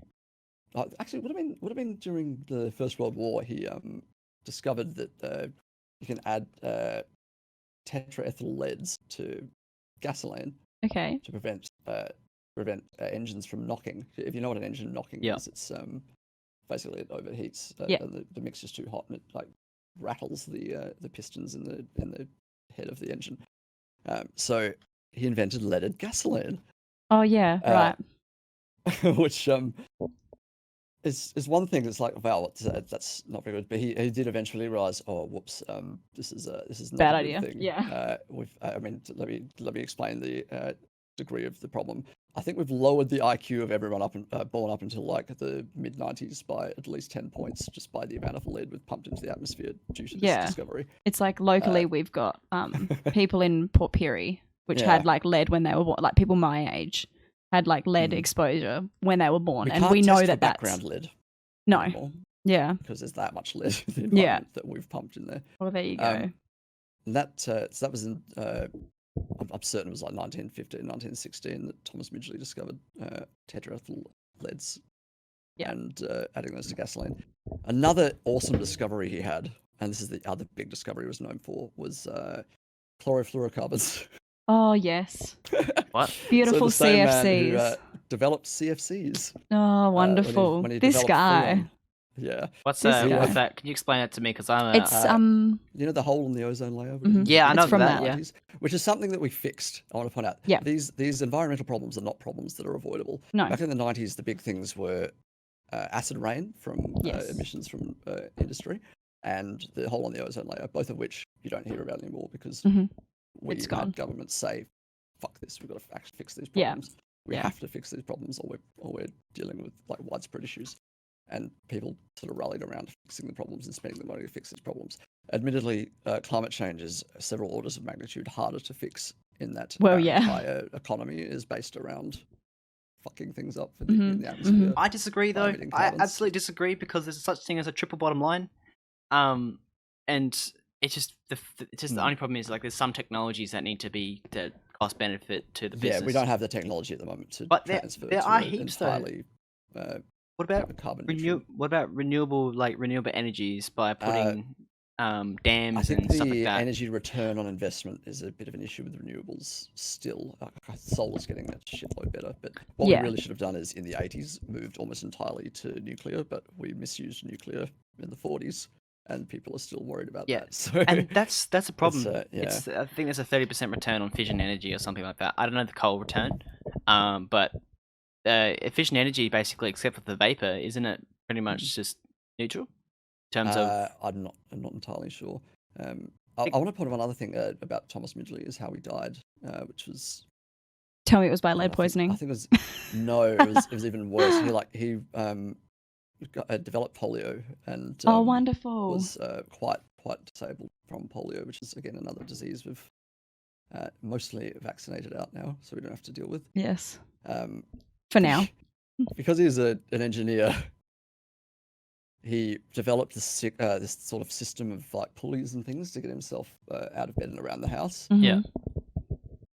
But he was unfortunate enough. This is the luckiest man in the world, the luckiest engineer in the world, Thomas Midgley. He ended up getting strangled in it and died. It's like, oh my goodness, nothing he invented ended up going terribly well for him or the world. It's like, poor fella. But without so he people like basically got that, we tangled in wouldn't it be. How do you get tangled in ropes? I'm like, it was like I don't know how the device works, but I just know the story. That's how he died. Yeah. Imagine just going to his house and being like, "What the hell's going on?"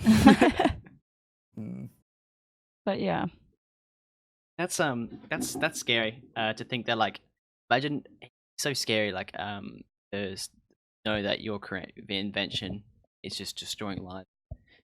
Even though that's not the intention of it. And people, it's people, businesses have picked that up, governments have picked that up and ran with it, and they're not stopping for anyone. I think what we do need to do is separate science from the use of science.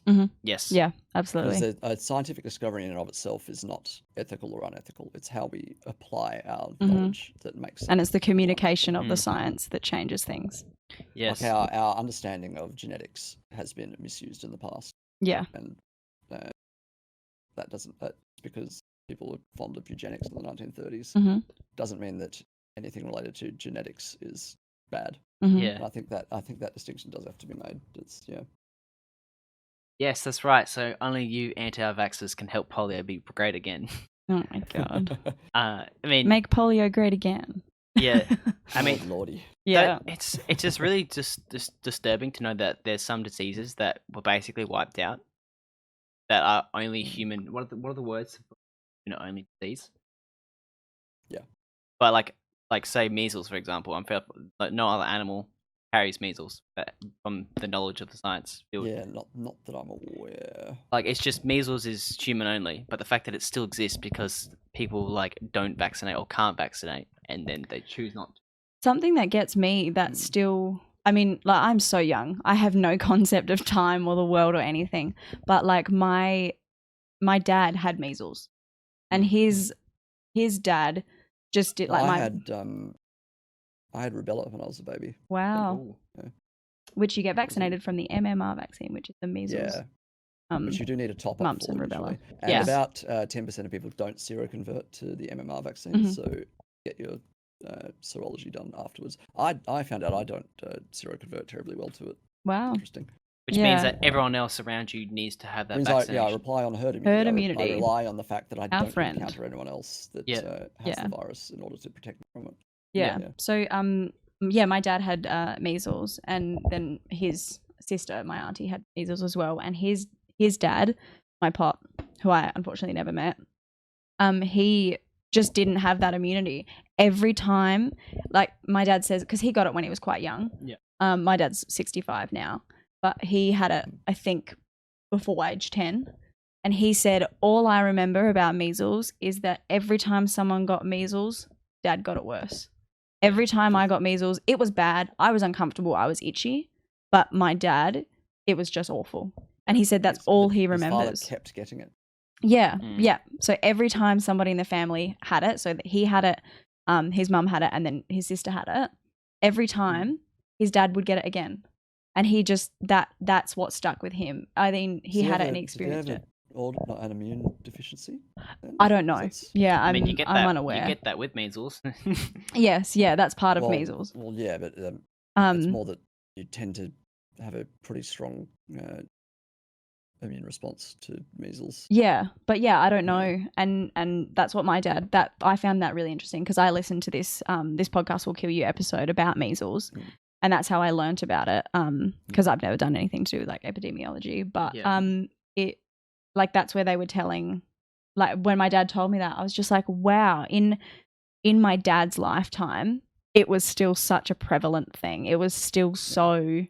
For context on just how virulent and how easily spread measles is, if you walk into the same room Yeah. as someone with measles and your immune system is not able to Within 2 hours combat of it, after they've you left. will get the measles. Yeah. 2 hours Like, it's- after that dude has left the building, dude or woman, we ain't sexist, have left the building, that room is still infectious. Yeah, which is insane to me. Mm. You just, how do you even comprehend that? And I can Yeah. see how in those instances, especially with disease like research, you can see how people would be so skeptical of that. They'd be like, what do you mean? How can something just exist for 2 hours after somebody's not even there anymore? That's not how it works. But it does. It's another example of a disease that I think it's like a week that you have before you actually start showing. Yeah, the Yeah. incubation rash or anything. period. And Yeah. that entire time. Mhm. You're infectious. I think when the rash starts, I think a few days after the rash is when it stops being infectious. Yeah. But you've got this entire week. Yeah. Where anyone you're That in the same incubation room period, yeah. has, like, Yeah. but yeah.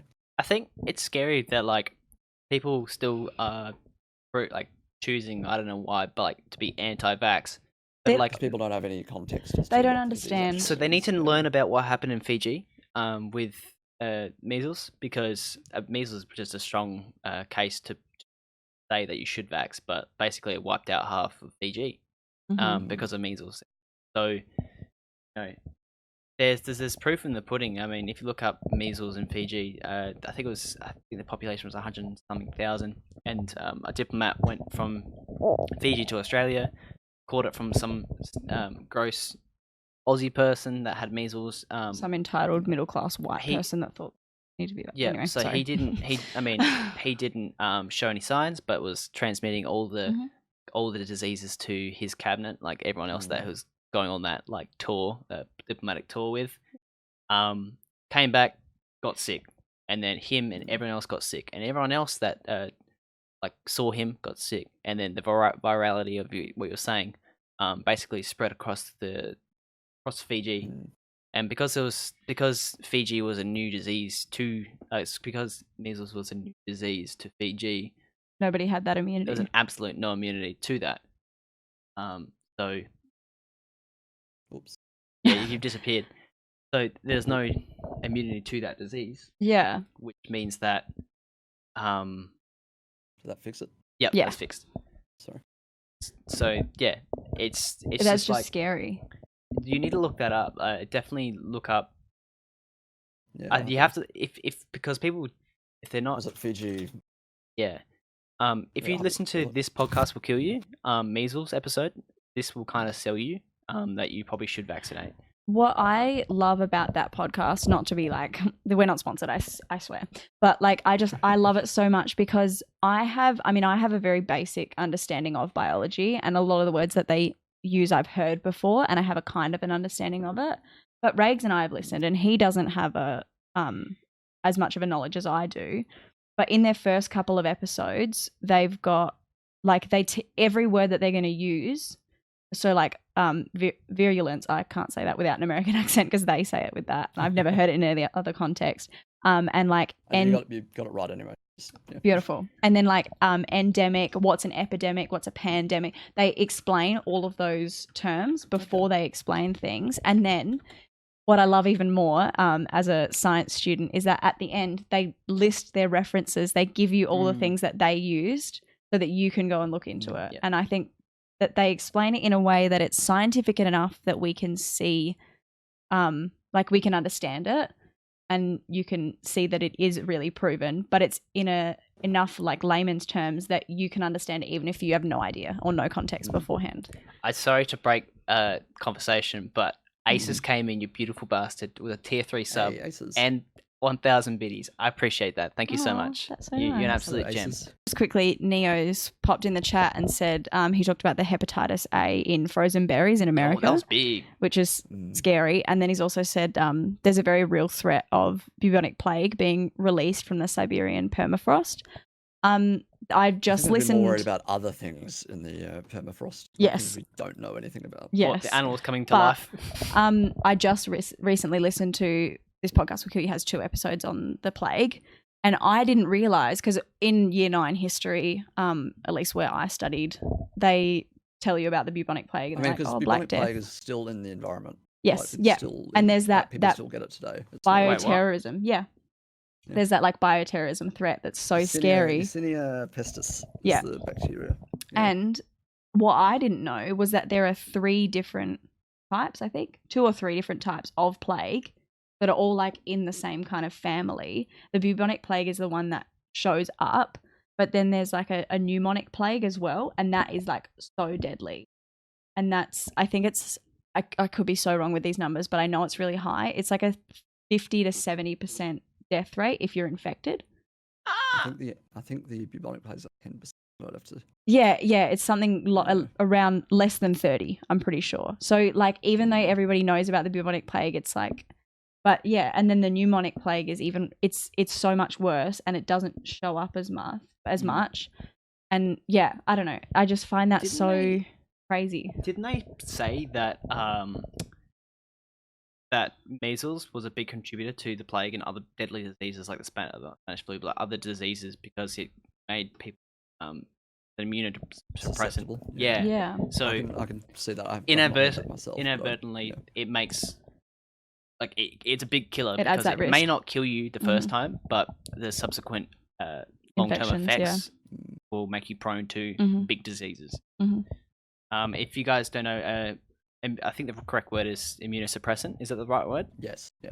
Basically, that means your Suppress layman your immune terms. system. Yeah. It makes your immune What system it says. forget all the diseases it has fought before. Mhm. So A lot of medical terms are very easy to interpret. Just Decipher, yeah. basically Yeah. The Latin versions of it, like you Yeah. pick up a lot of Latin doing. things Yeah. Medical related. I think it's Yeah. because it is widely used in the medical field. Is that we know it as like that Latin term.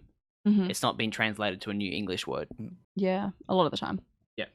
I think I've found, because I speak French, knowing another language really helps you understand Italian in everything. particular is sort of Yeah. Yeah, quite but, useful for Latin. Yes. yeah, if you know, like I found knowing French, I understand a lot more English, surprisingly, a lot of words that come up, I'm like, you know what, that's Mm. kind of similar to this French word that I know, or Well, that's yeah, kind well, of the way that the Anglo-Saxons and Normans and the way that I guess British history works. So you do have a Yeah. bit of a yeah, cross-pollination exactly, of languages there. exactly. But yeah, knowing French really helps Normans, I me think, had understand the, a lot.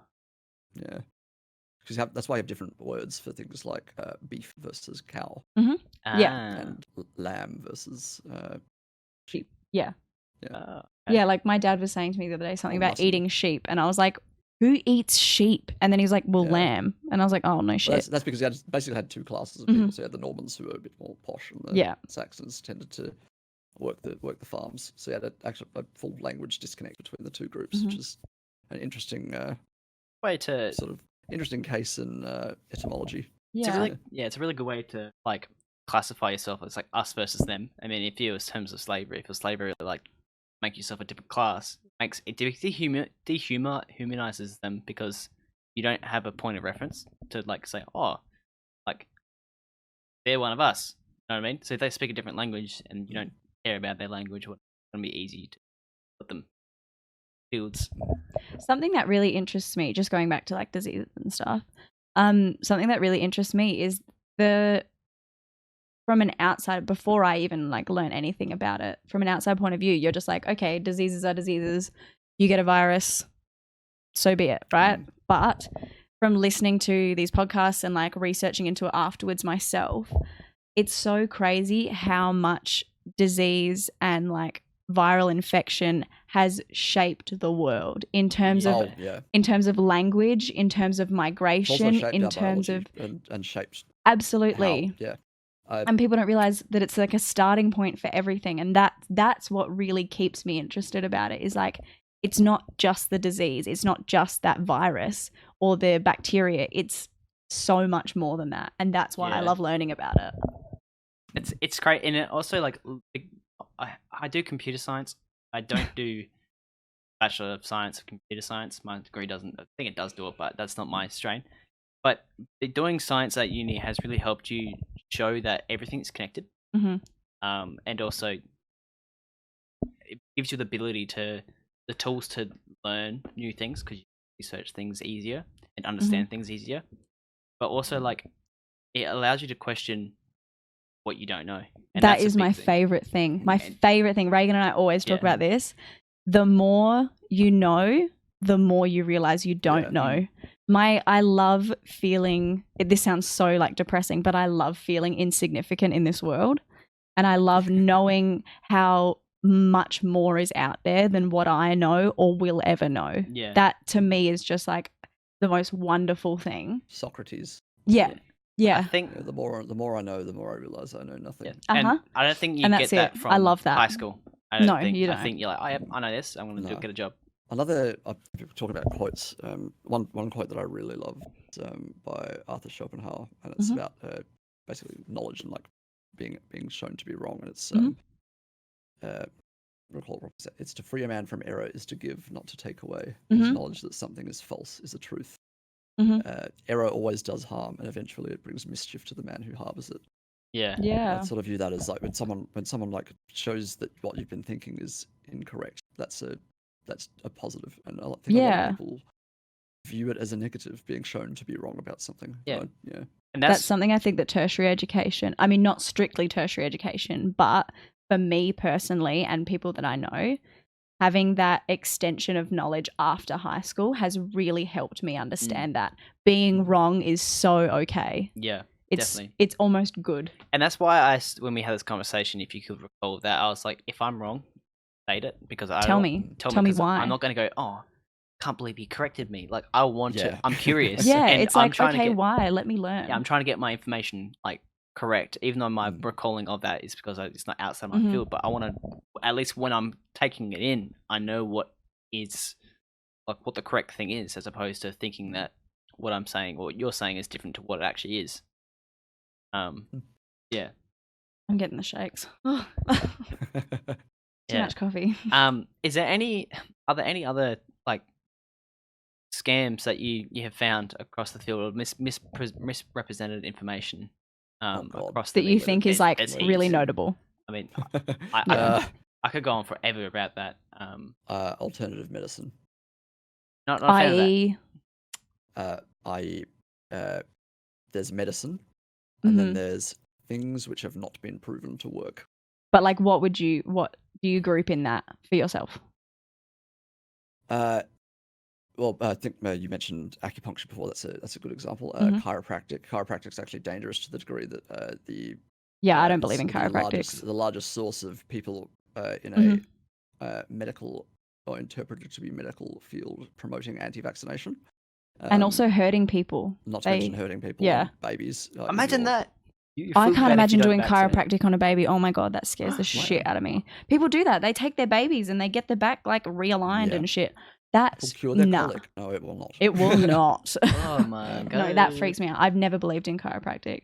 Yeah, it's I think a lot of that's a misunderstanding as to Mhm. how scientists approach evidence, Yeah. and saying, "Well, we're pretty sure this isn't hmm like Harming. say That's like we're pretty sure this is something that doesn't work."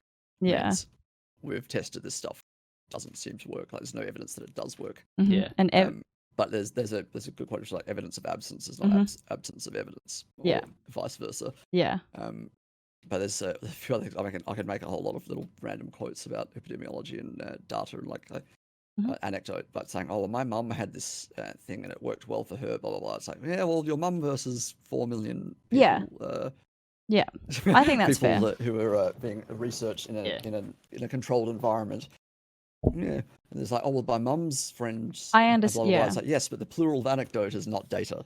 Yeah. Anecdotes. I do Yeah. I do see that. I understand that.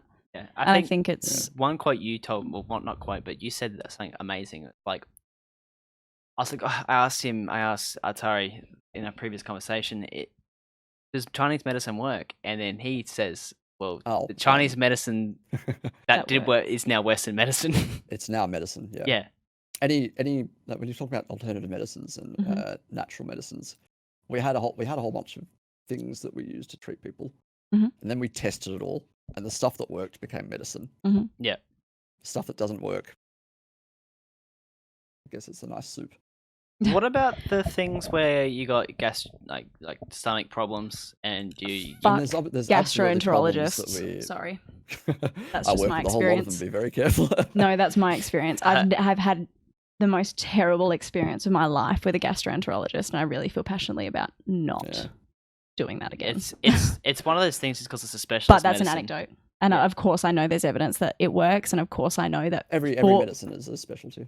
Yeah, and of course I know that even a general practice is a specialty. Yeah, it is. But of course I know that like gastroenterology would not be the field that it is if it didn't work, and it wouldn't.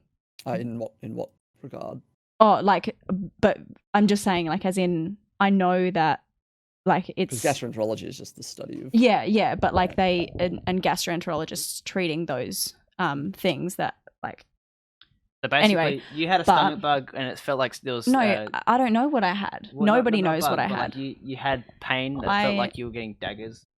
I went to I was hospitalized multiple times because of a pain that nobody could figure out how, and I'm gonna cry. But like one of the hardest things was having this. Like my GP, he's like so wonderful. I love him so much, and he's really helped me. He helped. Hold of him.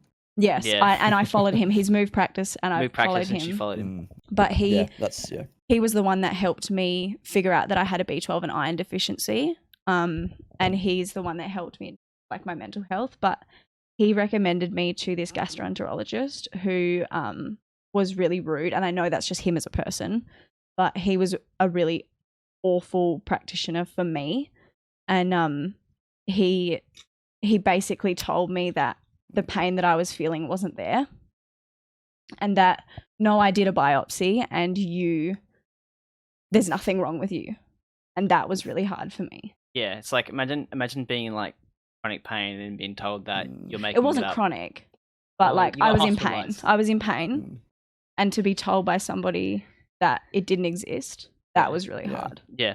So that's just that guy's a twat. No, Yeah. yeah, of course, and I totally understand that. Should we dox him? Not No, dox him, but No, don't. The don't- practice- don't name the any practice. names, But because of my the last thing I'd want to hear now is a name that I know. no, oh, no, better but than that, you're like, oh shit. I'll be the- honest. Like, feel free to do that off stream. Yeah, Like, no, I don't yeah. like Yeah. hearing, Yeah, but yeah, curious. negative about colleagues, but yeah. but yeah, 'Cause my thesis was in colorectal cancer. So yeah, but some yeah. So context. my experience with him, I will never go back. I will never, if I have any stomach problems again, and it's really unfortunate, I'll probably avoid treatment over seeing someone I'd because of say that. Avoid that person. Yeah. You've got- No, of course. it's Yeah. Don't avoid all. No, doctors of no, that yeah. Profession. Yeah. But that was just my experience with it. Yeah, and it's so unfortunate because like those experiences literally would deter people from. And if it I sounds wasn't- silly. Yeah. If I yeah, wasn't as it- educated as I am, who knows? Maybe I'd never go back it to a makes doctor people again. distrustful of medicine, but Yeah, of and course. as to whether or not that's a reasonable distrust, it's something that No, can be argued, yeah, but of course, I mean- of course. Yeah. But like, if I didn't have the education that I do, that could have spiraled to be something so much worse. a And distaste of medicine. like, yeah, luckily I still see my GP regularly. I still talk to him about it. I told him how I felt because I know that how do you ever improve anything without telling someone that something's wrong, Yeah, Mm. right? But if I was just like Joe Blow off the street and I didn't know that, then like how, Mm. yeah, that could end really badly for Yeah. me. yeah, It's that's it's not good. Mm. That's unfortunately we can't really deal with. I guess it's not within the realm of science to deal with how to deal with shit people. Who, No, Yeah. of course, represent yeah. medicine, which and is, that's, and that's which is unfortunate. unfortunate. It's not a Yeah. problem I know how to solve. It's Yeah. it's sad. It's really sad because when That's you why look, a lot of like undergraduate medicine is dealing with patients and on that Yeah. aspect of yeah, medicine. like If you look bedside at a manner. gastroenterologist, you're looking at someone who's done 7 years of medicine, Mhm. then a year-long internship, and then possibly a couple of years of residency, Mhm. and then 3 or 4 years of gastroenterology Yeah, Yeah.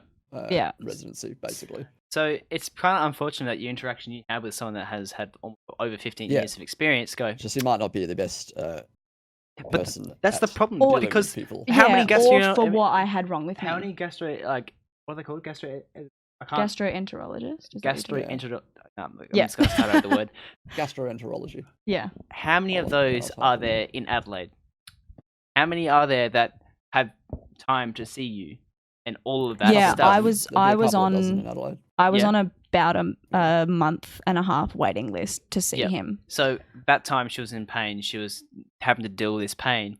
For and like a then- month and a half, yeah. because the person wouldn't see her, and look, I don't know how. And the communication just wasn't there. Yeah. Anyway, this is not about him. This is not about like I'm just saying like, yeah, my personal experience really like Mm. I Sucked. don't know. Yeah, like clouded my judgment for a long time on that You could, stuff. you could definitely complain to the Gastroenterological Society of Australia. Don't tempt me. She will. And you like, and it's not about the money, but you also pay a lot of money to Yeah, I be mean most told of it was that- covered by my private health, but be told that there's nothing wrong, mhm. or at that and I point in can't time. imagine someone with say endometriosis or something like that, the process that they would have to go through being told there's nothing wrong with you, I can't see anything that many times, because I've listened to lots of stories about that. Not that I ever thought I had endometriosis, but just like going through that stuff, I can't imagine. I went through that once. That was a one-time thing for me. It was like multiple bits of pain, but a one-time experience with me being told there was nothing wrong with me, even though I knew there was. Yeah. I can't imagine what that's like There going are through. 211 gastroenterologists in South Australia So why was Okay. it so hard for you to find one? She was on a waiting list for like a because month. they all have different Yeah. areas of expertise, and And also, there's only facilities so and- many yeah. in my area, right? And there's like only so many Like that you can look have at people who do access to their like just hospital. colonoscopy. There's like Yeah, so I yeah, had an like- endoscopy. that'd be the majority of them. That'd be like 150. The 200 would be Mhm. Yeah. endoscopy. But Yeah. then like for adults. Yeah. Then for other things, like if you want to look at like just endoscopy, it'd be like the smaller group, and Yeah. Yeah, for sure. Yeah. Or, That B12. I want to cover the B12 thing. If you find interested about your Oh, B12 yeah. and iron deficiencies, because you're iron deficient. B12 deficient B2? because of iron. I think. B12 because of iron. I don't really know. My doctor tried to explain it to me, but I just trust him, and I know he knows what he's doing. So I just. There's something wrong with your body. You were saying that you're. So what Yeah, you have- happens? So it was a B12 deficiency, was it? Or B12 and iron, and iron, okay. but majorly So- B12. Yeah, so you could the sort of like symptoms and stuff like just tiredness and that sort of thing. Yeah, like lethargic. I think what exactly happens is like the red blood cells, I think with B12 deficiency end up swelling up and having like so abnormally large red blood cells which don't function very well because of the amount of hemoglobin and how the red blood cells would move through the alveoli, which are the little air sacs in your lungs. Yeah. It's how you basically get oxygen in and out of your cells. You'd have an anemia related to that because it's basically a deficiency in transferring the oxygen. Yeah. Yeah. So Whether or not that's but I'm not sure. But iron deficiency on top of that would be awful. Yes. Yeah. So my gran was anemic during her pregnancy, and so we knew about that. And then my auntie's anemic. My mum's not, but it is very common in women, anemia, because of obviously blood loss from periods. But so when they told me I had a type of anemia, but they don't know, and they didn't do many tests to tell me anything. They just said we know you need iron transfusions and we know you need B12 injections. Let's do it. Or after your vegan diet. Before. That's very much. Yeah, before. Very much related to. This is what started. This is what triggered me to turn vegetarian. Was so I don't understand this, and my doctor tried to explain it to me, but I was just like, whatever, you tell me, I'll just do what you need me to do to get better. But so I get, it's spaced out a lot more now, but I used to get B12 injections every 2 weeks, and I had an iron transfusion with my endoscopy at the same time. And you take iron tablets. I started taking iron tablets, but then he told me to stop and just wait until I had my iron transfusion. I've still got them. So what it sounds like is something called pernicious anemia, which is effectively bear in mind, I am not a doctor. No, yeah, you're I'm just a scientist. Yeah, Don't take educated guess. Yeah, I'm explaining my caveats. Interpretation. I'm saying this because everyone mistakes me for a medical doctor. No, of course, medical scientist. And he's a nerd, so in a certain field. Knows a lot. But basically, so pernicious anemia is basically your immune system starts attacking certain types of cells in your stomach and gastrointestinal tract, and it prevents your uptake of B12. Yes, that sounds like what's because what he told me, he did a test for I thought some sort of enzyme. I don't know if that's the right word for it, or if that's just what I picked up. But he did a test for that to see if I had the right things to be taking up the B12 when I was eating meat. Because he asked me, this is what, back when I was first diagnosed, he was like, how often are you eating meat? That was his first question. Yeah. And I was like, I don't know, probably dumb vegetarian. Almost every night for dinner. Almost maybe one night a week I wouldn't have meat. And it would be by accident because my family is just very meat driven. Unfortunately. Very meat driven. And he was like, okay, that's really weird. Let's do this test. So he did this test and he found out that for whatever reason, I just couldn't absorb that B12. No matter, I could eat, he told me, he was like, you could eat a steak for breakfast, lunch and dinner and you would still have a similar level of B12. You can have an inhibition of uptake due to the lack of other proteins and things. So iron's a really good one. We don't know what it is in beef. Yeah, that makes absorption of iron so much better. But there's something in beef that makes our absorption of iron a hell of a lot better. But you can have a lot of things like that with different vitamins. But so they told me that they alter the absorption of other vitamins and that sort of thing. They told me that, and I was like, you know what? I have this environmental knowledge of the impact of agriculture and of meat consumption. My body doesn't want to absorb the things that are supposed to be what I need from meat. Why should I eat it? And that's where it came from. That health perspective initially was me being like, I'm not getting anything out of it, and I know how bad it is for the environment. Let's just not do it. And that's how I've started. The problem is, I'll say sorry. I've got about 45 at the most minutes. No, that's cool. Yeah, we'll wrap it up just after this. Yeah. But so that was the scariest thing as well, because you had this thing and you told your dad this, and he just didn't accept it. He knows better, and he knows more than a doctor. Yeah. So Of course. it's been a that's, very big That's a struggle at home for dangerous, you. The other dangerous thing thing, to believe. Yeah. the other thing, just to round that out, is that I find really unfortunate about it is when I tell people I'm vegetarian. Obviously, there's a certain type of reaction that you get. Connotation, yeah. People are like, "Oh, okay, bloody heck, what are you into?" And then I tell them what I study at uni, and they're like, "Oh, you're a hippie, like all this Environmental stuff." scientist, vegetarian. Yeah. Anyway, but as soon Disengage. as I explained to them, well, no, it started from this health thing. As all of a sudden, I just get all this respect. They're like, "Oh yeah, of course, like you do you," and that I think really sucks. Really interesting problem with our ability to interpret likelihood in discussing this, because yeah, basically you've said that example of like, oh, you're this one trait that I attribute to being related to something. Yeah. You're a second trait that I attribute to being related. Therefore, to something. you must be. And therefore, X, Y, Z. But realistically, if the one trait by itself would be possibly more likely to indicate a relationship to. Yeah.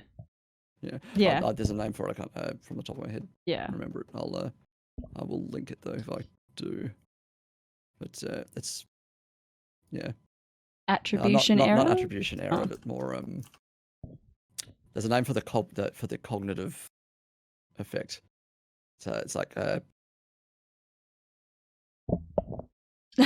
we just say that we're talking correspondence bias, or I can't remember, but it basically is. I've heard of that. Error, Yeah, just like the psychological aspects of did it. That in school. I'll have to check, but it's Yeah, we did that in school. It's just like do things, and it's like pointing a bigger finger at what you are, but then actually they're not related.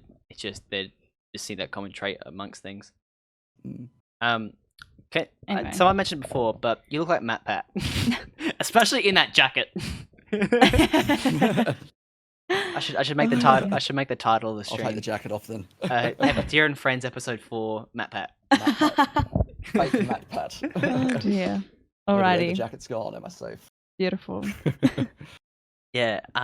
So we should wrap it up. Yeah. Here as well. Thank you so much for your correspondence insight bias on is the other that. thing. Yeah, no worries. I feel we didn't talk a lot about the data side of things. We sort of. That's for episode 2 with you. Yeah. Well, you got to come on again. Thank you so much for coming on. I said, sorry, I did realize the time. I was like, well, No, that's all right. We've been talking for a long I've got time. a few more minutes though, so yeah. Yeah, we got. It's been a minute. Yeah. So I also have upload limits on the podcast that. Oh yeah, no worries. No, that's fine. That's fine. It's just every week I keep having to upgrade my podcast on Libsyn because it was like a $5 plan and now it's a $15 plan. After this episode, it's gonna have to be a $30 plan a month. Yeah. Deuces, boys. Sorry about that. No, don't. No, I like I said, this is my passion, and I'm gonna put money into it, even if I don't get a return because I enjoy this. Yeah. So it's like a hobby. Yeah, exactly. Yeah. But this has been really fun. I've really enjoyed this. I knew you were gonna. I hope it was interesting. Yeah, it really was. Very interesting, and everyone in the comments or everyone in the chat saying this was super interesting. Yeah. Oh, good. Yeah. Yeah. If you want more information for any of the stuff, just send me a message. I think my Discord allows people to. Yeah. I'm not sure. Where can we find you? Some Discords allow me to receive direct messages. Yeah. I can't remember which though. Where you can find me? I mean, I'm usually around on Twitch. I stream on Twitch sometimes if I'm doing a little plug. Yeah, of course. Did the biggest plug. Mostly gaming and stuff though, so it's not a nerdy science thing. Yeah. But I have considered it though. People have asked me to do a science-related stream, and I do one like once a fortnight or something. Yeah, that'd be fun. Maybe I should. Yeah. I'd tune in. If you guys want another Altari thing, and Altari's got the capacity to do it, come on again. We can do this chat again. Yeah, I'm able to do that. I'll Beautiful. I'll just let me know the time and date and stuff. No worries. Yeah. We'll get you. We don't need to fill out the form. Just send me your email just so I can have No, it's all good. the HubSpot Yeah. as long as it's a professional email, whatever. I'll not more the. Pardon? More this one is what I'd use for this, but Yeah. I can't see it because Discord's on that side of the screen. Fair enough. Yeah. But it's been the pleasure's all mine or ours. It's had a great time. Yeah. Thank you so much. No worries. Thanks for having me. Thank Not a you. problem. Have a lovely day. You too. Bye. See ya. See yous. Bye.